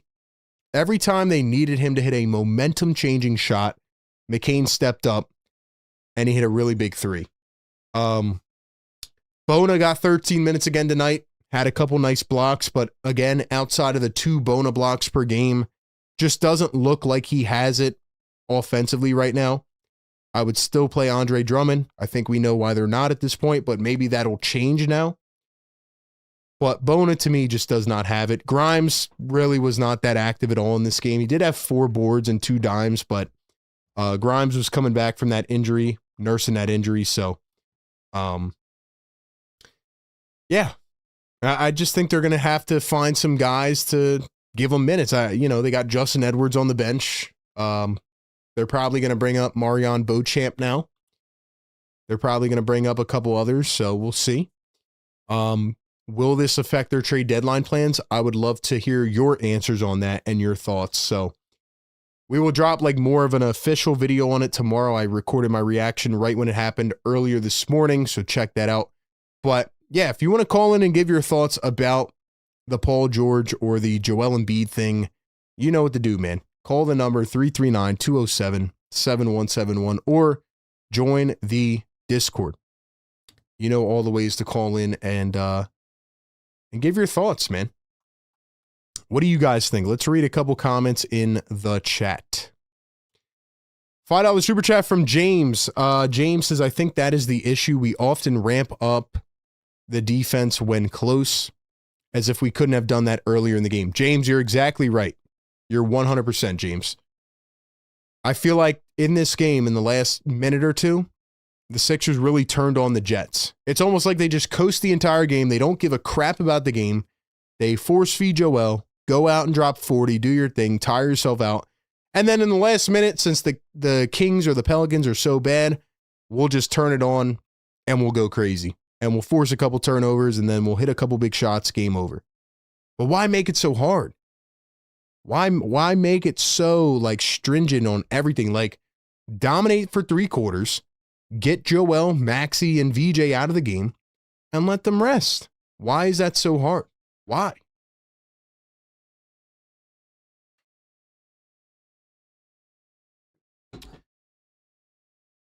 What else? Let's see. $5 super chat from Hamburger Helpster. W Sixers time to wake the neighbors up. Can we get some yes sirs for McCain in the chat? We need 5 more likes to hit that 500. Hamburger Helpster, one of the greatest names on YouTube. Thank you so much. We got to wake up the neighbors. We've been waking them up all night. They woke us up today. Shout out to the neighbors, man. And shout out to the chat. Drop the yes sirs in the chat. Screw it, man. We'll hit the air horn. Why not? Why not? We have fun here, man.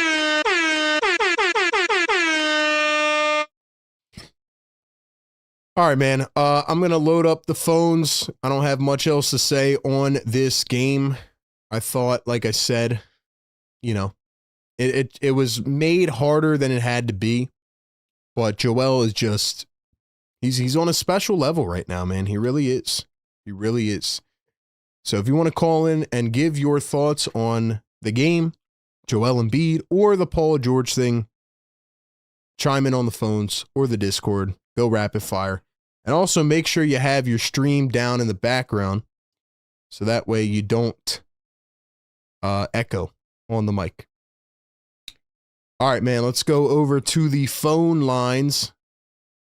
Let's see who we have on the phones. 267 on the phone lines. 267, what's going on? Yo. Yo, what's up, bro? What's up, RB? What's up, man? What's your name? Where are you calling in from, bro? I'm calling in from Links out here. I just wanted to call and say, OMB, bro, dropping. They hated on him. To go, bro. Those Sixers, man. I love it. I love this team. I love this city, bro. I love this season, bro. I feel like we can go far, even without PG. Yo, how special was it seeing Joe drop 40 in this game? Insane. Madness. I was watching it with my boy Aiden.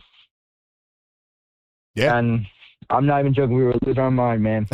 Let's go, man. Insane. Incredible. Incredible, man. I love Embiid, bro. Let's go, man. Appreciate it. Appreciate it. Good call. I like it. Short, sweet, and simple, man. I'd be losing my mind, too. I was losing my mind. Like, you don't really see it in the moment, but then you look up, you're like, wow, 35, 37, 30, 40? 40 for Joel? He's back doing that, man. Special. Really is special, man. Incredible. Crazy, man. Vincent in the chat says we need Jared and Grimes to shoot consistently, handle the scoring load. We can rest Maxey and Embiid more. How special was this Joel performance, man? Incredible. Incredible. Y'all are the best, man. Y'all really are. Appreciate y'all being in here every game. All right, let's go over to our Discord. Let's see who we got. Call the show, man. Give us some thoughts. Great call. Fredo on the Discord, our boy Fredo. Let's go to Fredo. Fredo, what you got for me, man? Hold up. Hello? Fredo, what's up, my guy? What's up, RB? What you got, man? Embiid. I'm more impressed that he played more minutes than Maxey tonight, more than the 40 points. 40, I'm used to Embiid getting 40. Especially now, they got to guard him. He had 11 rebounds tonight, which I love. Jared McCain, he's coming back to the Jared McCain we all know and love. He made some big shots. Kelly Oubre doing Kelly Oubre things. Again, the third quarter, we should have beat them by like 25. We let them get within 6 at the end of the third, but we won. So I'm not going to be too mad about the third quarter, but it's really hard to like evaluate a game with this team, man, because it's like there's things you want to be frustrated about, and then you look up and it's like, well, Joel dropped 40, Kelly at 19, Maxey at 18. Like this to me is just like another, you know, handle your business type game and get out of there with a win, you know? Yeah. VJ too. VJ had 15. Obviously, at the end of the game to completely seal it away, VJ hit the 3 at the end, so that was nice to see. But Maxey did too. not too much. Maxey's hit a couple big threes. Last couple games. Big threes. Yeah. Especially the last game, but the last couple games, Maxey's been being Maxey, all-star, all-NBA, hopefully all defense.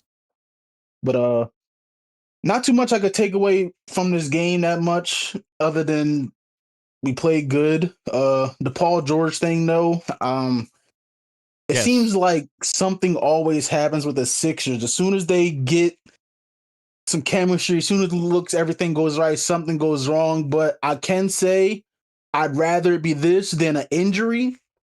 But at the same time, when he gets back like 25 games off, you know, he's going to have to find his rhythm again. And that hopefully doesn't take him too long, considering that the playoffs will be right around the corner. Hopefully without him, we can win a majority of these games, not go 50-50 on them, at least win more than we lose. So we not fighting for a play-in spot. But well, that's what I was going to say. And that's actually a really good point, because like, you know, against the Pelicans, who cares, right? But like the West Coast trip coming up, or let's say the Sixers play a really good team. Like, how are they going to fare defensively against a really good team?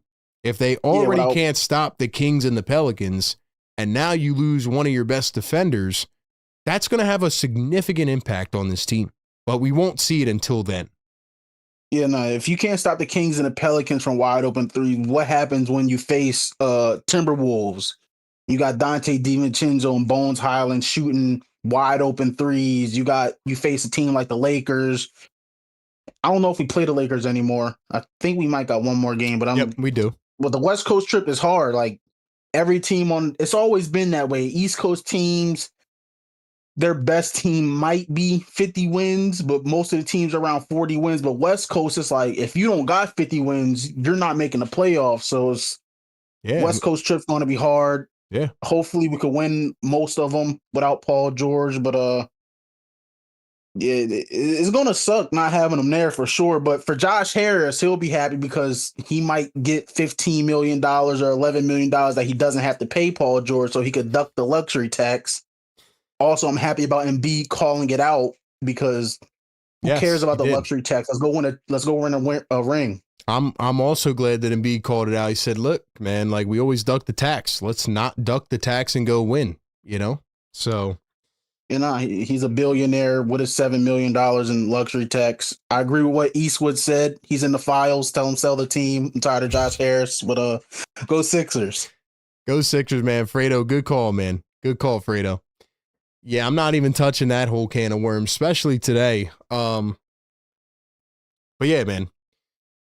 I think Thursday, by the time we get to Thursday at 3 p.m., it'll be very telling in terms of what is going to happen with this team. How serious are they about this season? How serious are they about winning? We are going to talk about it on Thursday. You know, we're going to see what they do. If they do nothing, then they're not serious. Or if they like sell and try to get more salary shed off, then they're all playing us for a fool, and we just got to rely on talent that we have. So anyway, we got a couple more waiting on the Discord. We will go to you guys here in just a second. Before we do that, we got to give one more shout out to our great partners of the show over at Sleeper. And you know that we make those picks every single game over on the Sleeper app. All you got to do is download the app, sign up, use code PhillyTake, get a 100% deposit match up to $100. Let's go through our picks, see what we got tonight, man. Joel Embiid, over 4.5 dimes. Joel went for 4. That's crazy at 3 at halftime. So he only had 1 in the second half. Kind of sold us there. But I'll take the 40 bomb anyway. Kelly over 1.5 threes. He ended up with 3. Maxey over 27.5. He went under with 18. And we had VJ over 13.5. He ends up with 15. So we went 2 of 4 on the night, but I'm satisfied. I'll take it. If you think you can outpick me, download the Sleeper app, check it out. Your one-stop shop for all your sports needs, community, chat, scores, alerts, all in real time. Check it out. Terms and conditions apply. See Sleeper's terms of use for details, and please gamble responsibly over on the Sleeper app. All right, man. Back to business. Let's see what we got. Let's hear from Sixer Sash on the Discord. Sixer Sash, unmute your mic. What's good, RB? Sixer Sash, what's up, man? Not much. I mean, I'm stoked on the win. Seeing Joel drop 40 was sick. I think I'm more hyped on seeing him, be 60% from the 3-point line. I thought that was dope because like when he came back from his injury and he's looking to himself, but he was kind of cold beyond the arc. I was like, oh, maybe he doesn't have that anymore, but it's only the beginning. I thought it was just pretty stellar that he's just coming up clutch too, beyond the arc. So that was really, really stellar to see. Yeah, I mean, if he can continue to be consistent on the perimeter, I mean, completely changes the way you could play offense, and it just adds another facet to your offense. Yeah, I just think now, like, of course, we're always going to see the third quarter woes. I feel like the rebounding. Yeah, but are we though? Like, why does that keep happening? I feel like we can't look past that because it's like at this point, it's ridiculous, man. Like, we can't even have one good third quarter, not even one. And yeah, I just feel like it's a couple of things. Either the Sixers don't expect the other team to, buckle up and like give more effort, or they get lazy, or I don't know what's going on. They gotta lock in. I don't know, but I mean, yeah, like you said about like when it comes playoff time, that's gonna be brutal. But it is bothering me that like they're still gonna try to trade Andre Drummond. If that's the case, I don't know. This whole PG thing is a can of worms, like you said, and yeah, I don't really want to get into it. It seems kind of fishy. I don't know. But it sucks more or less just because I really liked Paul George on the defensive end. Mhm. But Yeah, I think people are downplaying it, man, and I think they're just trying to like cope, kind of. Like it's a bad thing for the team, man. It's not good, and I think people are going to really see that in the next like 10 games. Like I know everybody clowns Paul George, but his defense was very valuable to this team. oh yeah. Yeah, and I just feel like I mean, I remember in the beginning of the season, like when Paul George was bought into the culture and you saw a whole thing, it took time, but like when they started getting things going, it's just like, oh yeah, this is what they needed. It was not like the players or like the opportunity, or they did need the players, but what I'm trying to say is like they just needed the reps, they needed the consistency, Right. and they needed that momentum because if Maxi falls off one night or if VJ falls off the other, or then they're building that momentum, but it's gonna suck. I don't know how the Sixers will, you know, off the court like maintain that chemistry because in the game, of course, it's a different beast. You don't know how people are gonna match up against you. You don't practice with other teams. It was So just it's just gonna yeah, it was just brutal timing, man. Like they yeah. could have even had like trade plans already like in the works, and now those could be completely shifted. You never know. Yeah. And it just, it's a max player. Like I used to say it all the time earlier this year, right? Like when you don't have PG and Embiid on the floor, not only are they not playing, but you also can't use their $50 million to go get other players, Yeah, working capital's not on the floor, it just Right, it's right. pretty stagnant. Exactly. Yeah, I hope this West Coast trip goes well. I'll be at the Portland game. Nice. And I might wear my PG jersey there. But yeah, no, it was a good win, and I'm hoping for the best, and hopefully players can step up Yep. and keep that momentum. Sounds good. Sixer Sash, appreciate the call, man. Thank you, RB. Thank you, man. Sixer Sash on the Discord. Great call. Now, before we get to Cool J on the Discord, I want you guys to hear this video, man. Shout out to Dr. Johnny, thanking the Philly fan base who went on his site and left him a bunch of great reviews. This guy's awesome. For all the recognition and kind words and love they're sharing. It goes a long way, and feel most appreciative of being involved in Joel's care and progress that he's made. But this wasn't a solo effort. This has been a real collective effort, not the least of which has been Joel's dedication and hard work to make the progress he had. But to use a word that he's used, this is a process. And in my mind, this process hasn't finished and will continue to go on for this season and beyond. And we'll only be satisfied with the great successes that we've had continue into the future. Hold up, man. He dropped the process word in there. He played off the process with Joel Embiid, and he's rocking a Sixers polo, man. Yo, rocking a little quarter zip up. Yeah. Yeah, Dr. Johnny with the Sixers swag, man. I like that. Shout out Dr. Johnny, man. Guy's a hero. He is. Absolute hero. All right, man. We'll go over to our guy Cool J to wrap us up. If nobody else wants to call in. Cool J on the Discord. Cool J. Yo, RB. What's up, man?